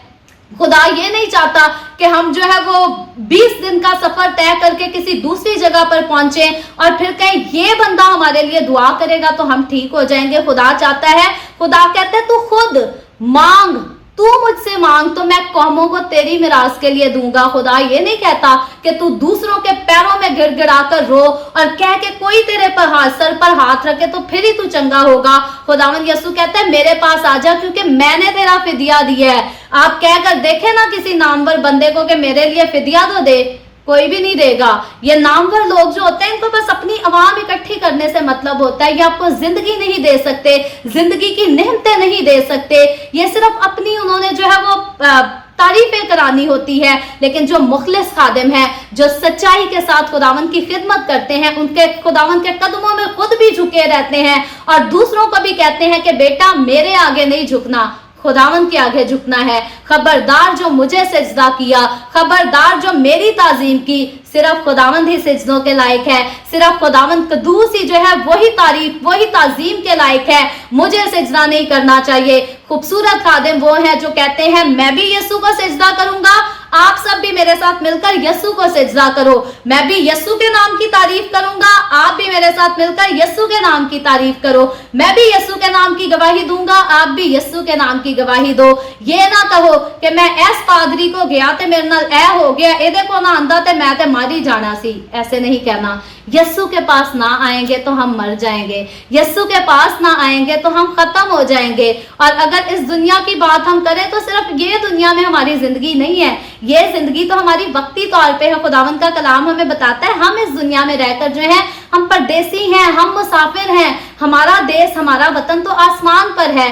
तो याद रखें अगर यीशु के पास ना आए तो वो जो वतन आसमान पर है उस पे जाना नहीं होगा हमारा। तो आज दुनिया के कदमों में झुकने की बजाय मुझे और आपको, हमें उस खुदावंद के सामने झुकना है जिसके मुंह की बातें जो है वो सोने और चांदी के हजारों सिक्कों से बेहतर है। और फिर सिर्फ ये सिक्कों से बेहतर ही नहीं है, याद रखे सोना जो है वो फायदेमंद चीज है, चांदी जो है वो भी फायदे की चीज है। और अगर खुदावंद का कलाम सोने और चांदी से ज्यादा कीमती है तो याद रखे ये उनसे ज्यादा जो है ये फायदेमंद भी है। और इसके लिए अगर हम बाइबल मुकद्दस में से एक और खूबसूरत हवाले को देखें तो मेरे साथ निकालें दूसरा तिमोथियस उसका 3 बाब और उसकी 16वीं और 17वीं आयत। बाइबल मुकद्दस में से जरूर इसको निकालें और मेरे साथ मिलकर पढ़ें। और लिखा है हर एक सहीफा जो खुदा के इल्हाम से है तालीम और इल्जाम और इस्लाह और रास्तबाजी में तरबियत करने के लिए फायदामंद भी है, ताकि अब फायदामंद क्यों है?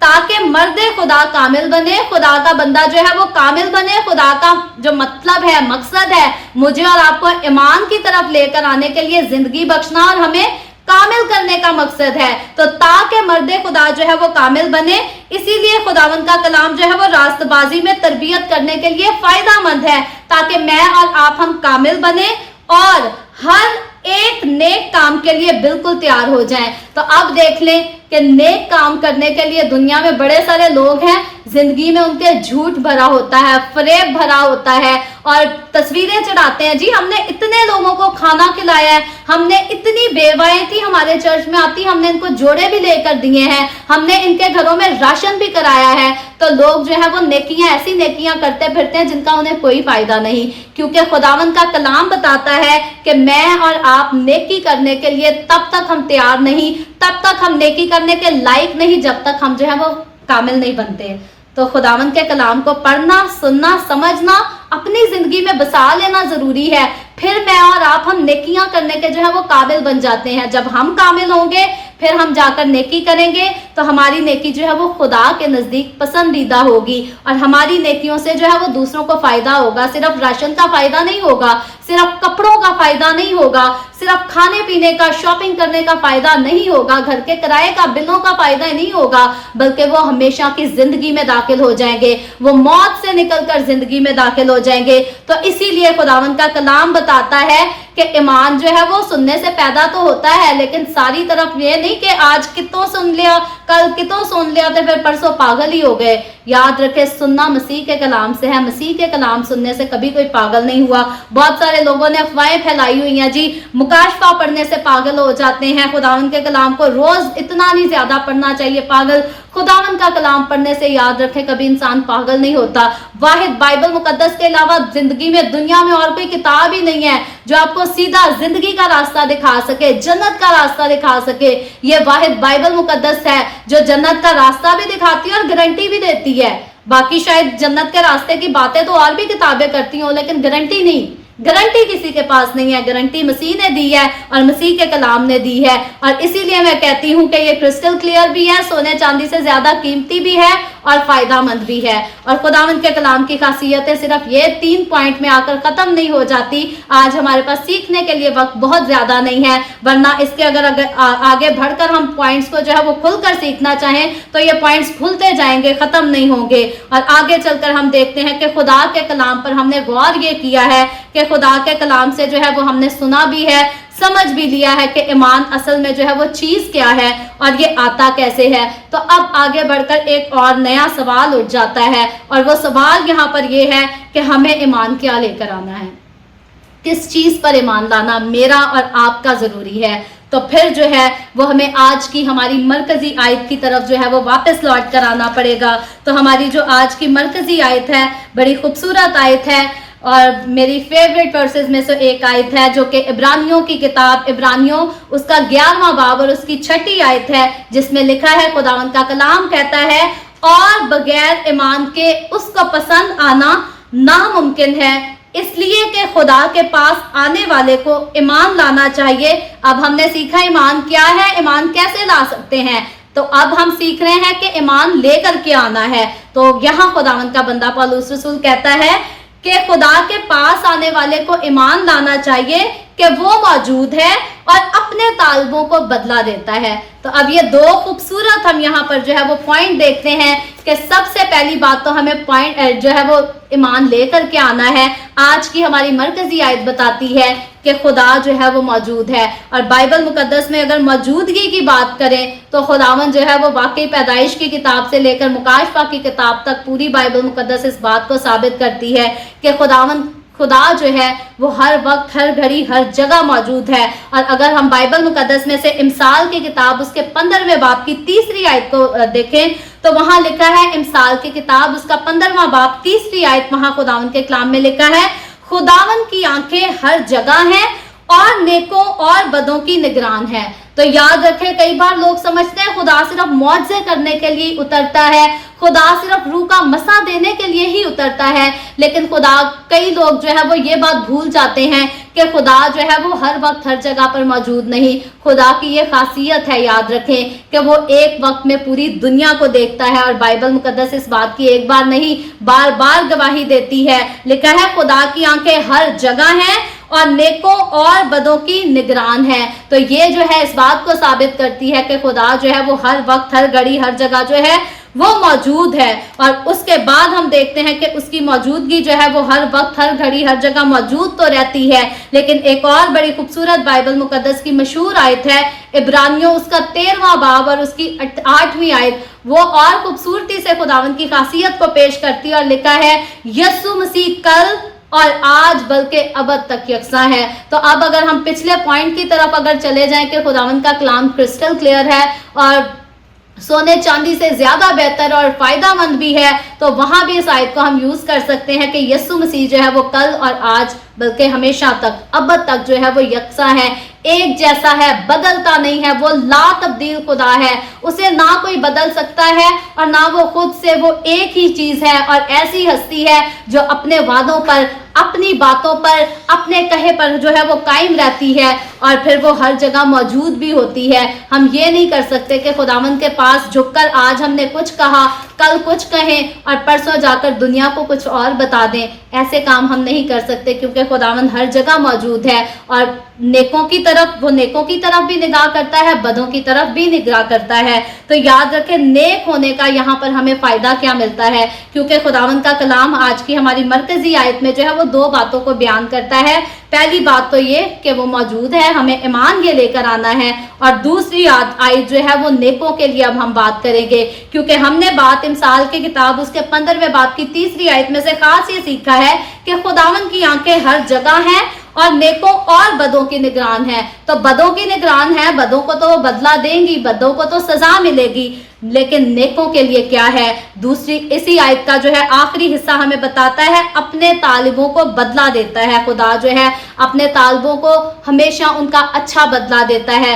बदों को तो उसका हिसाब देना पड़ेगा, बदों की तो अदालत होगी, बदों को तो सजा मिलेगी, लेकिन खुदावंद का कलाम बताता है कि खुदा अपने तालिबों को जो है वो बरकत देता है, उसका बदला देता है। और बदले में खुदा क्या क्या देखता है, तो फिर बात कहूंगी कि पैदाइश की किताब से मुकाशवा की किताब तक अगर हम पढ़े तो खुदा के अपने लोगों के साथ, अपने मुकद्दस लोगों के साथ, अपने तालिबों के साथ जो है वो बेशुमार किस्म के खूबसूरत खूबसूरत वादे हैं। लेकिन अभी हम खुदावंद के कलाम में से पैदाइश की याकूब उसका पहला बाब और उसकी 7वीं आयत का ये हम आखिरी हवाला पढ़ेंगे और उसके बाद खुदावंद के कलाम को बंद करेंगे। लिखा है याकूब उसका पहला बाब 7वीं आयत, हर अच्छी बख्शिश और हर कामिल इनाम ऊपर से है, यानी कि खुदा की तरफ से है और नूरों के बाप की तरफ से मिलता है, जिसमें ना कोई तब्दीली हो सकती है और ना गर्दिश के सबब से उस पर साया पड़ता है। सो प्रेज द लॉर्ड। बड़ी खूबसूरत आयत है, बड़ी खूबसूरत खुदावंद के कलाम की बातें हैं। उसके कलाम का वादा है कि हर अच्छी बख्शिश और हर कामिल इनाम ये जो है खुदावंद अपने तालिबों को देता है, अपने लोगों को देता है। और खुदावंद का कलाम बताता है कि वो अपने असीरों को जो है वो कभी हकीर नहीं जानता। ज़बूर नंबर 69 में खुदावंद का बंदा यूं ही लिखता है कि खुदावंद जो है वो कभी अपने असीरों को हकीर नहीं जानता, अपने तालिबों को, अपने लोगों को, अपने साथ चलने वालों को हकीर नहीं जानता, बल्कि उनको बख्शता भी है, उन पर बख्शिश वाला हाथ भी रखता है और कामिल किस्म के जो है वो इनामात से भी उनको नवाजता है। और फिर सबसे खूबसूरत खुदावंद के कलाम का वादा मेरे और आपके लिए, खुदावंद के लोग होते हुए, खुदावंद के तालिब होते हुए, खुदावंद के असीर होते हुए हमारे लिए खूबसूरत वादा ये है कि मैं जमीन की इंतहा तक हमेशा तुम्हारे साथ हूँ। तो आज अगर हमारे पास ऐसी हस्तियां हैं जो हमें कहती हैं कि हम ही अच्छे हैं, हम ही सच्चे हैं, हमारे पीछे चलो, तो याद रखें वो तो कुछ अरसे के लिए परदेसी और मुसाफिर ठहर कर इस दुनिया में आए हैं, आखिर में उनकी जिंदगी जो है वो खत्म हो जानी है।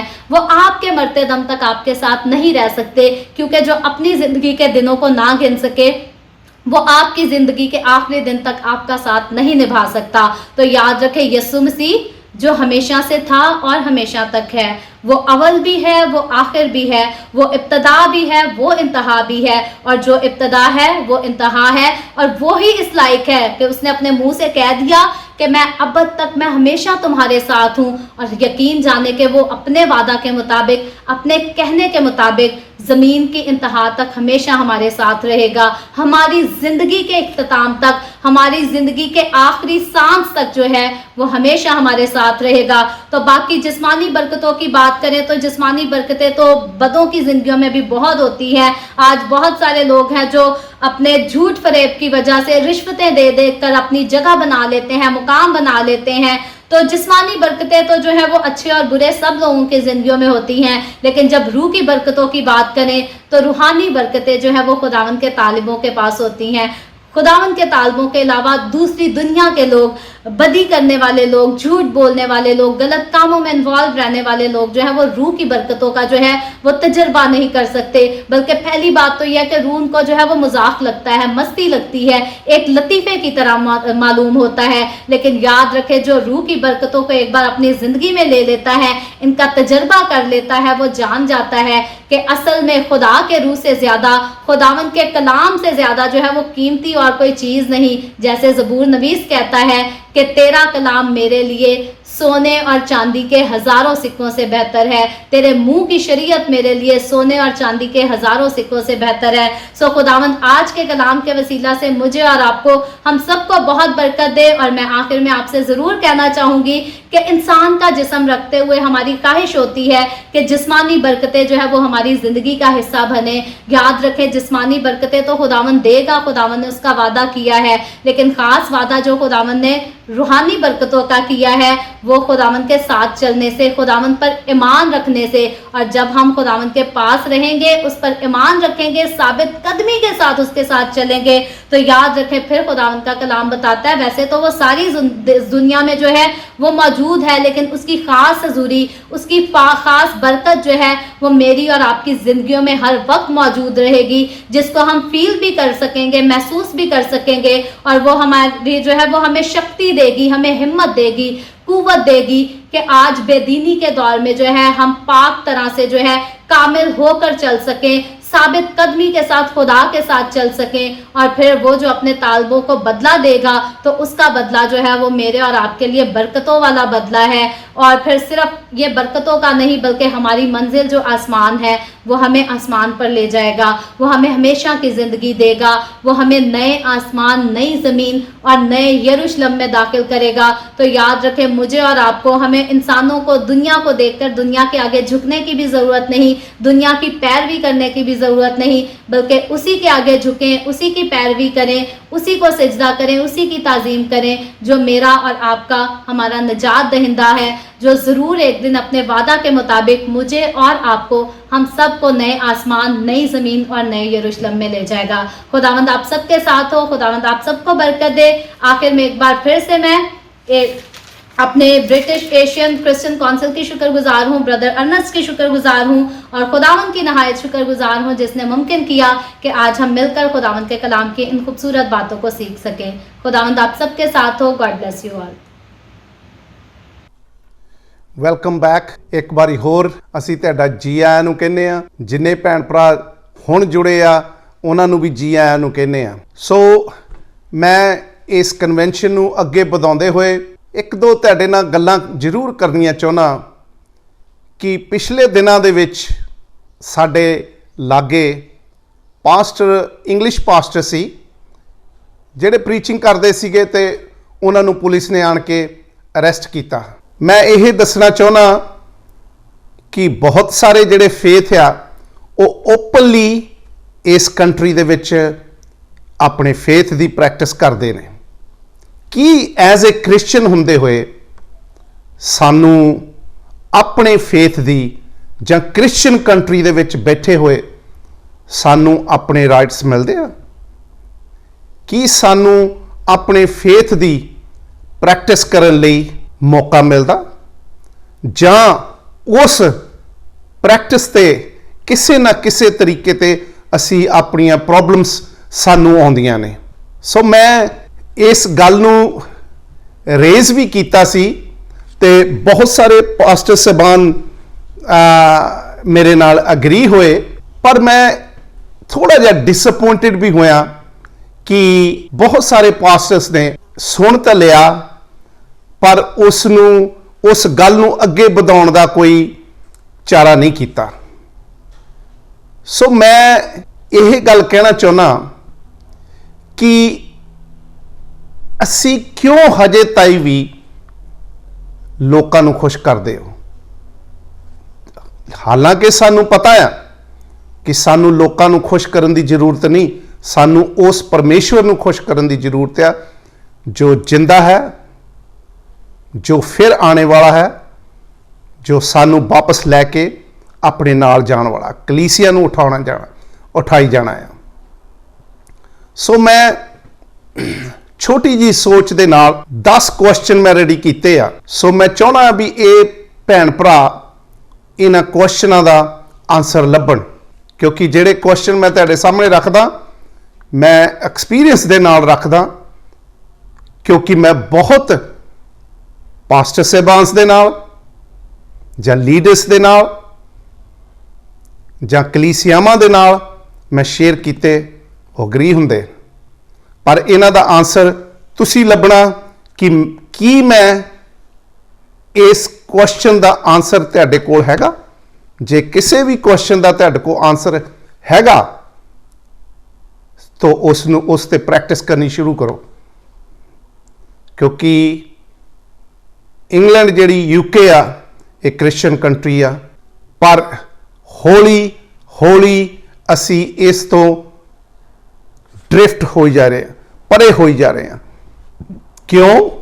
ਕਿਉਂਕਿ ਅਸੀਂ ਹਰ ਇੱਕ ਗੱਲ ਨੂੰ ਦੇਖ ਕੇ ਦੁੱਖ ਤਾਂ ਜ਼ਰੂਰ ਜ਼ਾਹਰ ਕਰਦੇ ਹਾਂ, ਪਰ ਉਸ ਦੇ ਉੱਤੇ ਕੁਝ ਐਕਸ਼ਨ ਨਹੀਂ ਲੈਂਦੇ, ਕੁਝ ਕਰਦੇ ਨਹੀਂ ਕਿ ਉਹ ਪ੍ਰੋਬਲਮ ਕੱਲ ਨੂੰ ਵੱਡੀ ਹੋ ਕੇ ਪਹਾੜ ਬਣ ਕੇ ਸਾਡੇ ਸਾਹਮਣੇ ਨਾ ਖੜੀ ਹੋ ਜਾਵੇ।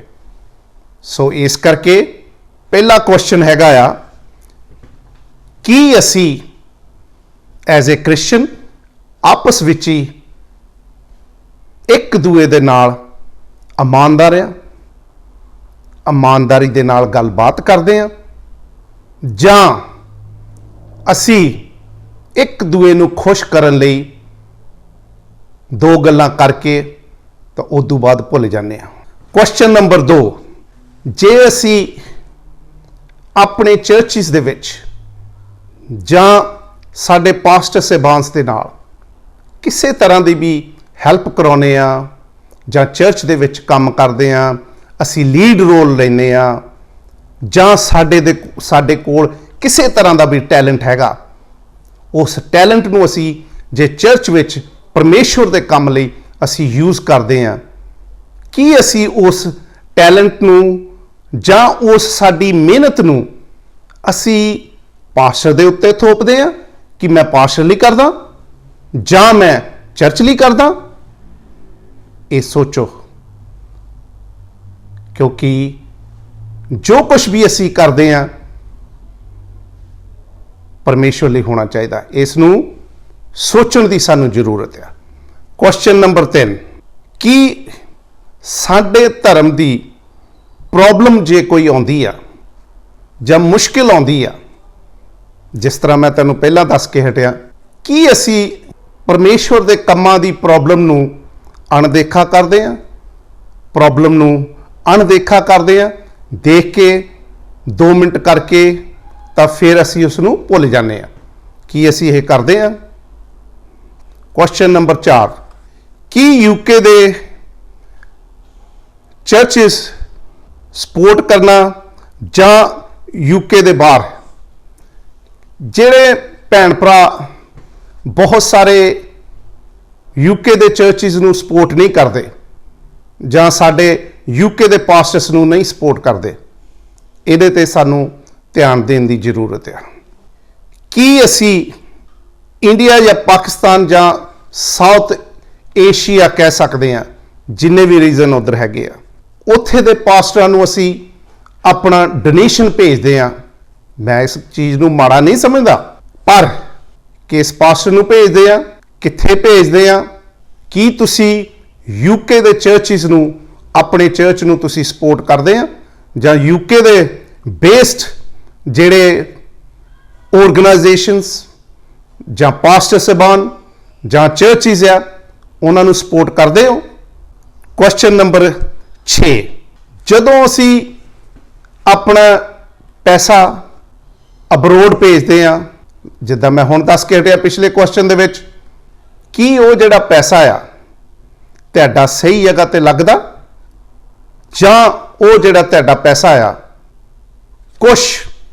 ਕੁਛ ਜਿਹੜੇ ਪਾਸਟਰ, ਮੈਂ ਇੱਕ ਵਾਰੀ ਹੋਰ ਰਿਪੀਟ ਕਰੂੰਗਾ, ਕੁਛ ਜਿਹੜੇ ਪਾਸਟਰ ਆ ਉਹ ਆਪਣੇ ਐਸ਼ੋ ਆਰਾਮ ਤੇ ਲਾਉਂਦੇ ਆ।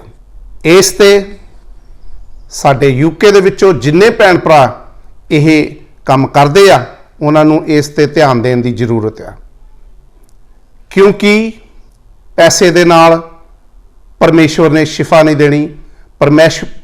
ਪੈਸੇ ਦੇ ਨਾਲ ਪਰਮੇਸ਼ਵਰ ਨੇ ਤੁਹਾਡੇ ਰੁਕੇ ਹੋਏ ਕੰਮ ਨਹੀਂ ਕਰਨੇ। ਅੱਜ ਦਾ ਜਿਹੜਾ ਸਾਡਾ ਮੁੱਦਾ ਆ ਉਹ ਵੀ ਫੇਥ ਤੇ ਆ। ਤੁਹਾਡੇ ਆਪਣੇ ਫੇਥ ਨੇ ਤੁਹਾਡੇ ਸਭ ਕੰਮ ਕਰਨੇ ਆ। ਜੋ ਤੁਹਾਡੀਆਂ ਬਿਮਾਰੀਆਂ ਜਾਂ ਪ੍ਰੋਬਲਮਸ ਆ ਉਹ ਤੁਹਾਡੇ ਆਪਣੇ ਫੇਥ ਨੇ ਕਰਨੀ, ਆਪਣੀ ਦੁਆ ਨੇ ਕਰਨੀ ਆ। ਕਿਉਂਕਿ ਅਸੀਂ ਬਹੁਤ ਸਾਰੇ ਜਿਹੜੇ ਭੈਣ ਭਰਾ ਆ ਫੋਨ ਚੱਕ ਕੇ ਪਾਸਟਰਸ ਨੂੰ ਫੋਨ ਕਰਦੇ ਆ ਕਿ ਸਾਡੇ ਲਈ ਦੁਆ ਕਰੋ, ਸਾਡੇ ਕੋਲ ਆਹ ਪ੍ਰੋਬਲਮ ਆ। ਆਪ ਦੁਆ ਕਰਨੀ ਨਹੀਂ, ਪਾਸਟਰ ਜੀ ਦੇ ਉੱਤੇ ਸਾਰਾ ਬੋਝ ਪਾ ਦੇਣਾ। ਪਾਸਟਰ ਜੀ ਤੁਹਾਡੇ ਲਈ ਗੋਡੇ ਰਗੜ ਰਗੜ ਕੇ ਦੁਆਵਾਂ ਕਰੇ ਤਾਂ ਤੁਸੀਂ ਕੁਝ ਕਰੋ ਨਾ, ਉਹ ਹੋਣਾ ਨਹੀਂ। ਕਿਉਂਕਿ ਜਦੋਂ ਤਾਈਂ ਤੁਸੀਂ ਆਪਣਾ ਫੇਥ, ਆਪਣੀ ਦੁਆ ਦੇ ਵਿੱਚ ਯਕੀਨ ਨਹੀਂ ਰੱਖਦੇ, ਉਦੋਂ ਤਾਈਂ ਕੁਝ ਨਹੀਂ ਹੋਣਾ।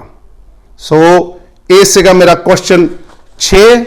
ਕੁਐਸਚਨ 7, ਕਿ ਯੂਕੇ ਦੇ ਵਿੱਚ ਕੁਝ ਚਰਚਿਸ ਜਿਹੜੇ ਆ, ਕੁਝ ਚਰਚਿਸ, ਮੈਂ ਇੱਕ ਵਾਰੀ ਹੋਰ ਰਿਪੀਟ ਕਰਦਾ, ਸਾਡੇ ਜਿਹੜੇ ਫੇਥ ਦੇ ਜਾਂ ਸਾਡੀ ਕ੍ਰਿਸਚੀਅਨ ਪ੍ਰੈਕਟਿਸ ਦੇ ਰਾਈਟ ਸਾਨੂੰ ਮਿਲਦੇ ਆ, ਜਾਂ ਸਾਡੀ ਆਵਾਜ਼ ਨੂੰ ਚਰਚਾਂ ਦੇ ਵਿੱਚ ਬੰਦ ਕੀਤਾ ਜਾਂਦਾ। ਐਕਸਪੀਰੀਅੰਸ ਨਾਲ ਗੱਲ ਕਰਦਾ। ਦੂਸਰੀ ਗੱਲ, ਕੀ ਸਾਨੂੰ ਸਾਡੇ ਫੇਥ ਦੀ ਪੂਰੇ ਰਾਈਟਸ ਹੈਗੇ ਆ? ਕੁਐਸਚਨ ਨੰਬਰ 8, ਕੀ ਕੁਝ ਚਰਚ ਕ੍ਰਿਸਚੀਅਨਿਟੀ ਨੂੰ ਪ੍ਰਮੋਟ ਕਰਨ ਦੀ ਬਜਾਏ ਦੂਸਰੇ ਧਰਮਾਂ ਨੂੰ ਜ਼ਿਆਦਾ ਖੁਸ਼ ਕਰਨ ਦੀ ਕੋਸ਼ਿਸ਼ ਕਰਦੇ ਆ ਚਰਚਾਂ ਦੇ ਵਿੱਚ। ਆਪਣੇ ਲੋਕਾਂ ਦੇ ਨਾਲ ਜਿਹੜਾ ਉਹਨਾਂ ਦਾ ਰਵੱਈਆ ਜਿਹੜਾ ਆ ਉਹ ਠੀਕ ਨਹੀਂ। ਕਿਉਂ? ਤੈਨੂੰ ਸੋਚਣ ਦੀ ਜ਼ਰੂਰਤ ਆ। ਕਿਉਂਕਿ ਬਹੁਤ ਸਾਰੀ ਜਿਹੜੀ ਪ੍ਰੋਬਲਮਸ ਆ ਸਾਡੇ ਆਪਣੇ ਚਰਚਿਸ ਦੇ ਵਿੱਚ ਆ। ਡਿਸਕ੍ਰਿਮੀਨੇਸ਼ਨ ਬਹੁਤ ਜ਼ਿਆਦਾ। ਸੌਰੀ, ਮੈਂ ਇਹ ਜਿਹੜੇ ਕੁਐਸਚਨ ਆ ਜਾਂ ਇਹ ਗੱਲਾਂ ਆ, ਮੈਂ ਕਿਸੇ ਵੀ ਚਰਚ, ਡਿਨੋਮੀਨੇਸ਼ਨ ਜਾਂ ਪਾਸਟਰ ਦੇ ਅਗੇਂਸਟ ਨਹੀਂ ਬੋਲਦਾ। ਇਹ ਡੇਲੀ ਲਾਈਫ ਦੀਆਂ ਜਿਹੜੀਆਂ ਪ੍ਰੋਬਲਮਾਂ ਆ, ਮੈਂ ਉਹ ਤੁਹਾਡੇ ਸਾਹਮਣੇ ਰੱਖਦਾ। ਮੈਂ ਇਸ ਤਰ੍ਹਾਂ ਹੀ ਦੱਸ ਕੇ ਹਟਿਆ ਕਿ ਅਸੀਂ ਜਿਹੜੀਆਂ ਸਾਡੀਆਂ ਕ੍ਰਿਸਚੀਅਨਿਟੀ ਦੀਆਂ ਪ੍ਰੋਬਲਮਾਂ ਆ ਉਹਨਾਂ ਨੂੰ ਅਣਦੇਖਾ ਕਰਦੇ ਆ। ਜਿੱਥੇ ਮਰਜ਼ੀ ਹੋਵੋ, ਜੇ ਕਰਦੇ ਆ ਤਾਂ ਬਹੁਤ ਪ੍ਰੋਬਲਮ ਸਾਨੂੰ ਆਉਣ ਵਾਲੇ ਵਕਤ ਦੇ ਵਿੱਚ ਵੀ ਆਉਣੀ ਆ, ਤਾਂ ਹੁਣ ਵੀ ਅਸੀਂ ਬਹੁਤ ਪ੍ਰੋਬਲਮਾਂ ਸਹਿਣ ਕਰ ਰਹੇ ਹਾਂ। ਕੁਐਸਚਨ ਨੰਬਰ 9, ਕੀ ਅਸੀਂ ਆਪਸ ਵਿੱਚ ਹੀ ਯੂਨਿਟੀ ਰੱਖਦੇ ਆ ਜਾਂ ਯੂਨਿਟੀ ਸਾਨੂੰ ਰੱਖਣ ਦੀ ਜ਼ਰੂਰਤ ਆ, ਜਾਂ ਅਸੀਂ ਇਹ ਦੇਖਦੇ ਆ ਕਿ ਜਿਹੜਾ ਕੋਈ ਇੱਕ ਬੰਦਾ ਜਾਂ ਪਾਸਟਰ ਸਾਹਿਬਾਨ, ਚਰਚ ਲੀਡਰ ਜਿਹੜੇ ਅੱਗੇ ਹੋ ਕੇ ਮੋਹਰੇ ਹੋ ਕੇ ਕੰਮ ਕਰਦੇ ਆ, ਉਹ ਕਰੀ ਜਾਣ, ਪਰ ਅਸੀਂ ਨਹੀਂ ਉਹਦਾ ਪਾਰਟ ਬਣਦੇ। ਸਾਨੂੰ ਕੀ ਉਸ ਯੂਨਿਟੀ ਦਾ ਪਾਰਟ ਬਣਨ ਦੀ ਜ਼ਰੂਰਤ ਆ? ਇਹਦੇ ਤੇ ਧਿਆਨ ਦੇਣ ਦੀ ਜ਼ਰੂਰਤ ਆ। ਦੂਸਰੀ ਗੱਲ, ਇਹ ਕੁਐਸਚਨ ਨੰਬਰ 10, ਬਹੁਤ ਸਾਰੇ ਜਿਹੜੇ ਸਾਡੇ ਏਸ਼ੀਅਨ ਚਰਚਿਸ ਜਾਂ ਏਸ਼ੀਅਨ ਲੋਕੀ ਆ, ਜਦੋਂ ਉਹ ਚਰਚ ਮੰਗਦੇ ਆ ਵੱਡੀਆਂ ਡਿਨੋਮੀਨੇਸ਼ਨਾਂ ਕੋ, ਜਿਨ੍ਹਾਂ ਕੋ ਚਰਚ ਹੈਗੇ ਆ, ਕੀ ਉਹ ਸਾਨੂੰ ਚਰਚ ਦਿੰਦੇ ਆ ਪ੍ਰੈਕਟਿਸ ਕਰਨ ਲਈ? ਕਿਉਂਕਿ ਚਰਚ ਦਾ ਤਾਂ ਕੰਮ ਹੀ ਉੱਥੇ ਪਰਮੇਸ਼ਵਰ ਦੀ ਮਹਿਮਾ ਕਰਨਾ। ਚਾਹੇ ਤੁਸੀਂ ਇੰਗਲਿਸ਼ 'ਚ ਕਰ ਲਓ, ਉਰਦੂ 'ਚ ਕਰ ਲਓ, ਇੰਗਲਿਸ਼ ਕਰ ਲਓ, ਜਿਹੜੀ ਮਰਜ਼ੀ ਲੈਂਗੁਏਜ 'ਚ ਕਰ ਲਓ। ਕਿਉਂਕਿ ਸਾਡਾ ਟਾਰਗੇਟ ਜਿਹੜਾ ਇੱਕ ਆ, ਕੀ ਸਾਨੂੰ ਚਰਚਿਸ ਮਿਲਦੇ ਆ ਜਾਂ ਨਹੀਂ? ਜੇ ਨਹੀਂ ਮਿਲਦੇ, ਸਾਨੂੰ ਇਹਦੇ ਤੇ ਸੋਚਣ ਦੀ ਜ਼ਰੂਰਤ ਆ। ਕਿਉਂ? ਕਿਉਂਕਿ ਅਸੀਂ ਆਪਣੀ ਆਵਾਜ਼ ਨਹੀਂ ਇੱਕ ਕਰਕੇ ਉਠਾਉਣੇ। ਸੋ ਇਸ ਕਰਕੇ ਇਹਨਾਂ ਗੱਲਾਂ ਨੂੰ ਜ਼ਰੂਰ ਧਿਆਨ ਦਿਓ। ਦੂਸਰੀ ਗੱਲ ਮੈਂ ਦੱਸਣਾ ਚਾਹੁੰਦਾ, ਜਿਸ ਤਰ੍ਹਾਂ ਬਹੁਤ ਸਾਰੇ ਭੈਣ ਭਰਾ ਕਰਦੇ ਆ, ਜੇ ਕੋਈ ਇਮੋਸ਼ਨਲ ਵੀਡੀਓ ਆਉਂਦੀ ਆ, ਉਹਨੂੰ ਤੁਸੀਂ WhatsApp ਤੇ ਗਾਂਹ ਤੋਂ ਗਾਂਹ ਫੋਰਵਰਡ ਕਰਦੇ ਆ, ਬਹੁਤ ਆਪਣਾ ਦੁੱਖ ਜਤਾਉਂਦੇ ਆ। ਜਦੋਂ ਵੀਡੀਓ ਫੋਰਵਰਡ ਕਰ ਦਿੱਤੀ, ਉਸ ਤੋਂ ਬਾਅਦ ਤੂੰ ਕੌਣ ਤਾਂ ਮੈਂ ਕੌਣ? ਇਸ ਤਰ੍ਹਾਂ ਨਹੀਂ। ਸਾਨੂੰ ਸਭਨਾਂ ਨੂੰ ਮੋਢੇ ਨਾਲ ਮੋਢਾ ਲਾ ਕੇ ਹਰ ਪ੍ਰੋਬਲਮ ਦੇ ਨਾਲ ਖੜੇ ਹੋਣ ਦੀ ਜ਼ਰੂਰਤ ਆ। So thank you very much ਮੈਨੂੰ ਸੁਣਨ ਲਈ। ਤੇ ਇਹ ਜਿੰਨੇ ਵੀ ਮੈਂ ਕੁਐਸਚਨ ਰੱਖੇ ਆ, ਜਿੰਨੀਆਂ ਵੀ ਗੱਲਾਂ ਰੱਖੀਆਂ, ਇਹਨਾਂ ਤੇ ਜ਼ਰੂਰ ਧਿਆਨ ਦਿਓ।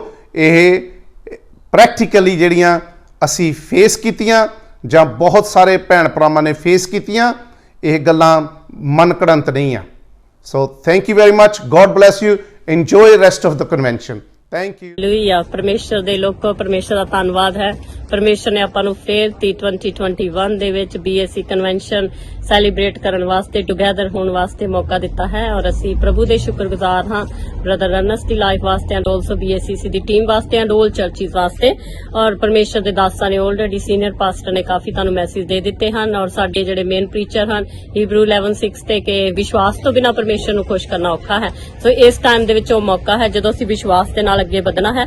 ਲਿਖਿਆ ਹੈ, ਪਰਮੇਸ਼ਰ ਨੂੰ ਪੁੱਛਦੀ ਸੀ ਕਿ ਪ੍ਰਭੂ ਜੀ ਕੀ ਪਰਮੇਸ਼ਰ ਦੇ ਬੱਚਿਆਂ ਨੂੰ ਦੱਸਿਆ ਜਾਵੇ, ਤੇ ਪਰਮੇਸ਼ਰ ਨੇ ਮੇਰੇ ਦਿਲ ਦੇ ਵਿੱਚ ਪਾਇਆ 41 ਯਸ਼ਾਇਆ ਤੇ ਉਹਦੀ 10 ਆਇਤ, ਨਾ ਡਰ, ਮੈਂ ਤੇਰੇ ਨਾਲ ਹਾਂ, ਇਧਰ ਉਧਰ ਨਾ ਤੱਕ, ਮੈਂ ਤੇਰਾ ਪਰਮੇਸ਼ਵਰ ਹਾਂ, ਮੈਂ ਤੈਨੂੰ ਦ੍ਰਿੜ ਕਰਾਂਗਾ ਔਰ ਤੇਰੀ ਮਦਦ ਕਰਾਂਗਾ ਔਰ ਆਪਣੇ ਸੱਜੇ ਹੱਥ ਦੇ ਨਾਲ ਤੈਨੂੰ ਸਾਂਭ ਕੇ ਰੱਖਾਂਗਾ।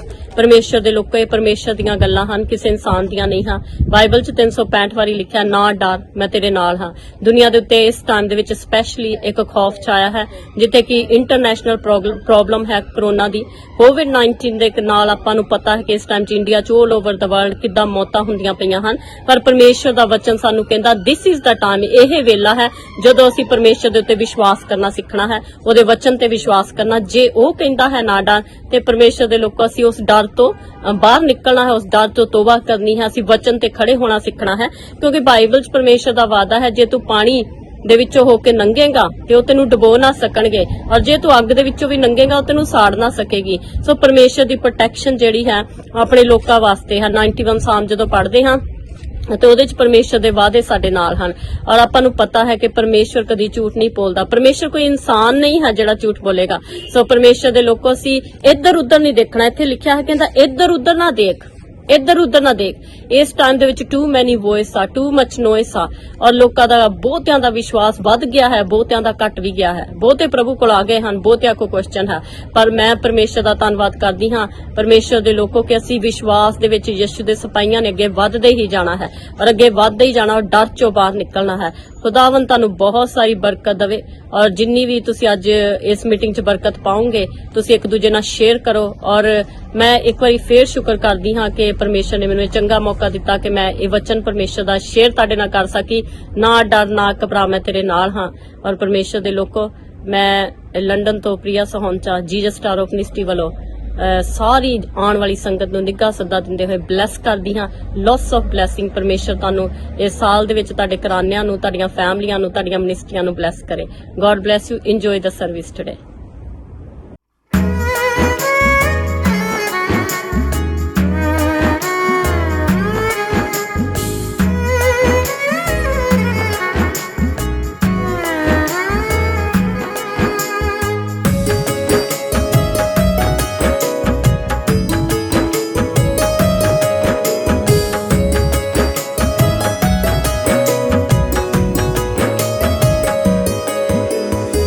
इसराइलियां ने इकट्ठे होके योजना बना के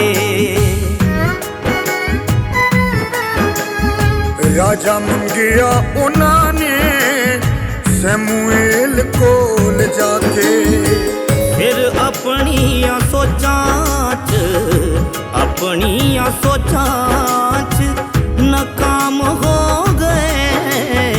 गल रती सैमुएल दी गुलाम हो गए, गल रती सैमुएल दी गुलाम हो गए।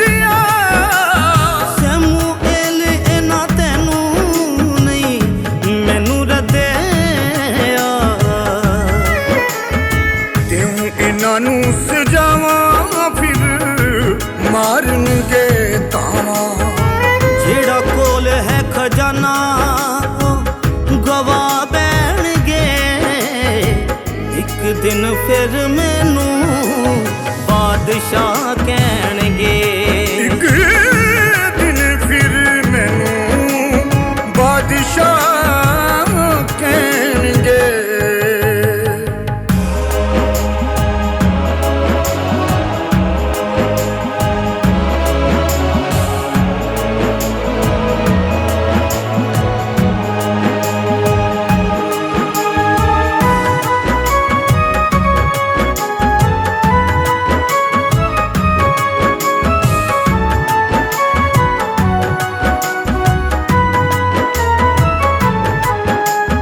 ਸੈਮੂਏਲ ਕਹਿਣ ਲੱਗਾ ਰਾਜਾ ਜ਼ੁਲਮ ਕਮਾਊ ਰੱਖਾਂ ਆਪਣੀਆਂ ਅੱਗੇ ਸਾਰੇ ਲੋਕਾਂ ਨੂੰ ਦੌੜਾਊ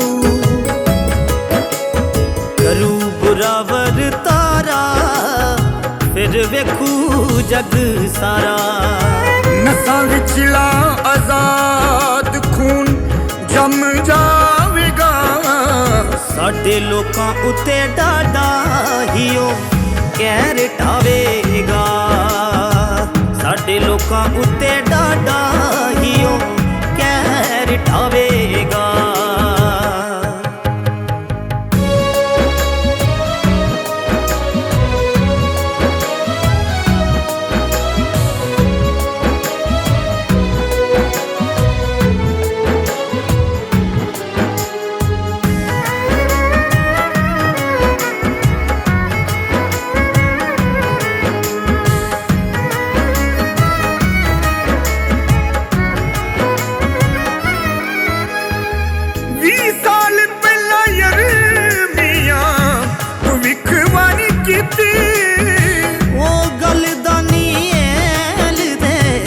ਜ਼ਮਾਨੇ ਵਿੱਚ ਬੀਤੀ ਜਦੋਂ ਹੋ ਗਿਆ ਯਹੋਵਾ ਉਸ ਕੌਮ ਤੋਂ ਪਰੇ ਹੋ ਗਏ ਬਾਬਲ ਦੇ ਕੈਦੀ ਉਹ 70 ਵਰੇ ਤਿੰਨਾਂ ਦੋਸਤਾਂ ਨਾਦਾਨੀ ਉਠਾ ਕੇ ਲੈ ਗਏ ਪਾਕ ਹੈਕਲ ਦੇ ਭਾਂਡੇ ਵੀ ਚੁਰਾ ਕੇ ਲੈ ਗਏ ਪਾਕ ਹੈਕਲ ਦੇ ਭਾਂਡੇ ਵੀ ਚੁਰਾ ਕੇ ਲੈ ਗਏ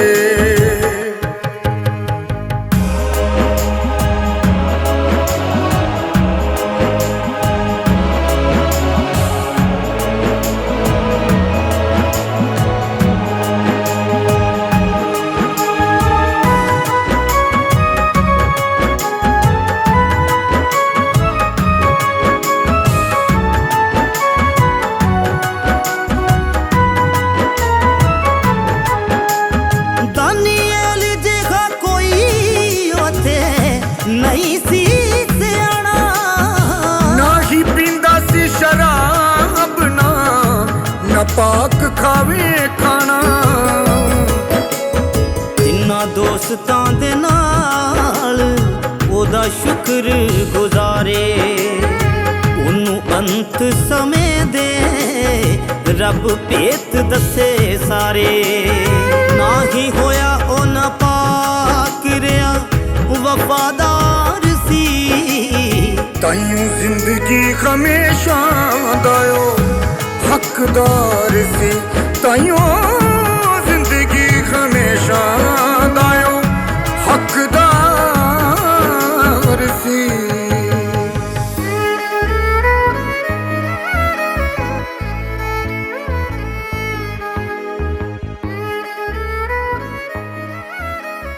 ਸਾਰੇ ਭੈਣ ਭਰਾਵਾਂ ਨੂੰ ਮੈਂ ਉਮੀਦ ਕਰਦਾ ਕਿ ਸਾਰੀ ਕਨਵੈਨਸ਼ਨ ਨੂੰ ਤੁਸੀਂ ਇੰਜੋਏ ਕੀਤਾ ਹੋਊਗਾ ਵਚਨ ਨੂੰ ਇੰਜੋਏ ਕੀਤਾ ਪਰਮੇਸ਼ਵਰ ਨੇ ਸਿਸਟਰ ਮਾਰੀਆ ਯੂਸਫ ਨੂੰ ਬਹੁਤ ਆਸ਼ੀਸ਼ ਤੇ ਬਰਕਤ ਦਿੱਤੀ ਆ ਉਹਨਾਂ ਦਾ ਧੰਨਵਾਦ ਕਰਦਾ ਬਾਕੀ ਜਿੰਨੇ ਵੀ ਪਾਸਟਰ ਸਾਹਿਬਾਨ ਨੇ ਇਹਦੇ ਵਿੱਚ ਪਾਰਟਿਸਿਪੇਟ ਕੀਤਾ ਉਹਨਾਂ ਦਾ ਧੰਨਵਾਦ ਕਰਦਾ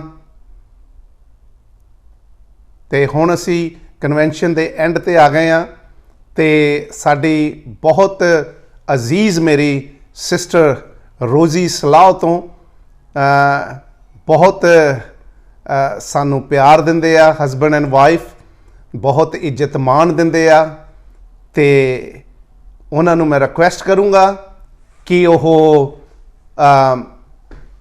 ਪਰਮੇਸ਼ਵਰ ਦੇ ਲਈ ਜਾਂ ਜਿਹੜੀ ਅੱਜ ਦੀ ਕਨਵੈਨਸ਼ਨ ਸੀ ਉਹਦੇ ਵਚਨ ਲਈ ਤੇ ਜਿੰਨਾ ਪ੍ਰੋਗਰਾਮ ਸੀ ਉਹਦੇ ਲਈ ਤੇ ਕਲੋਜ਼ਿੰਗ ਪ੍ਰੇ ਦੇ ਵਿੱਚ ਸਾਡੇ ਨਾਲ ਸ਼ਰੀਕ ਹੋਣਗੇ।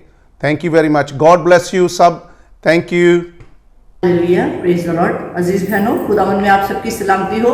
आए हम अपने सरों को दुआ में झुकाएं और आज की सारी मीटिंग जो खुदावन ने अपने कंट्रोल में रखी, जिसपे खुदा के रूह का मसा रहा और हमने कलाम को सुना, हमने गीत भजन गाए हैं, सो इन सारी बातों के लिए खुदावन का शुक्र करें। खुदावन ने बात की है हमारे साथ और दुआ करेंगे कि खुदावन इस कलाम के वसीले से, इन गीतों के वसीले से आज तमाम सुनने वाले बहन भाइयों को बरकत बख्शे। आए हमारे साथ अपने सरों को झुकाइए और दुआ करें।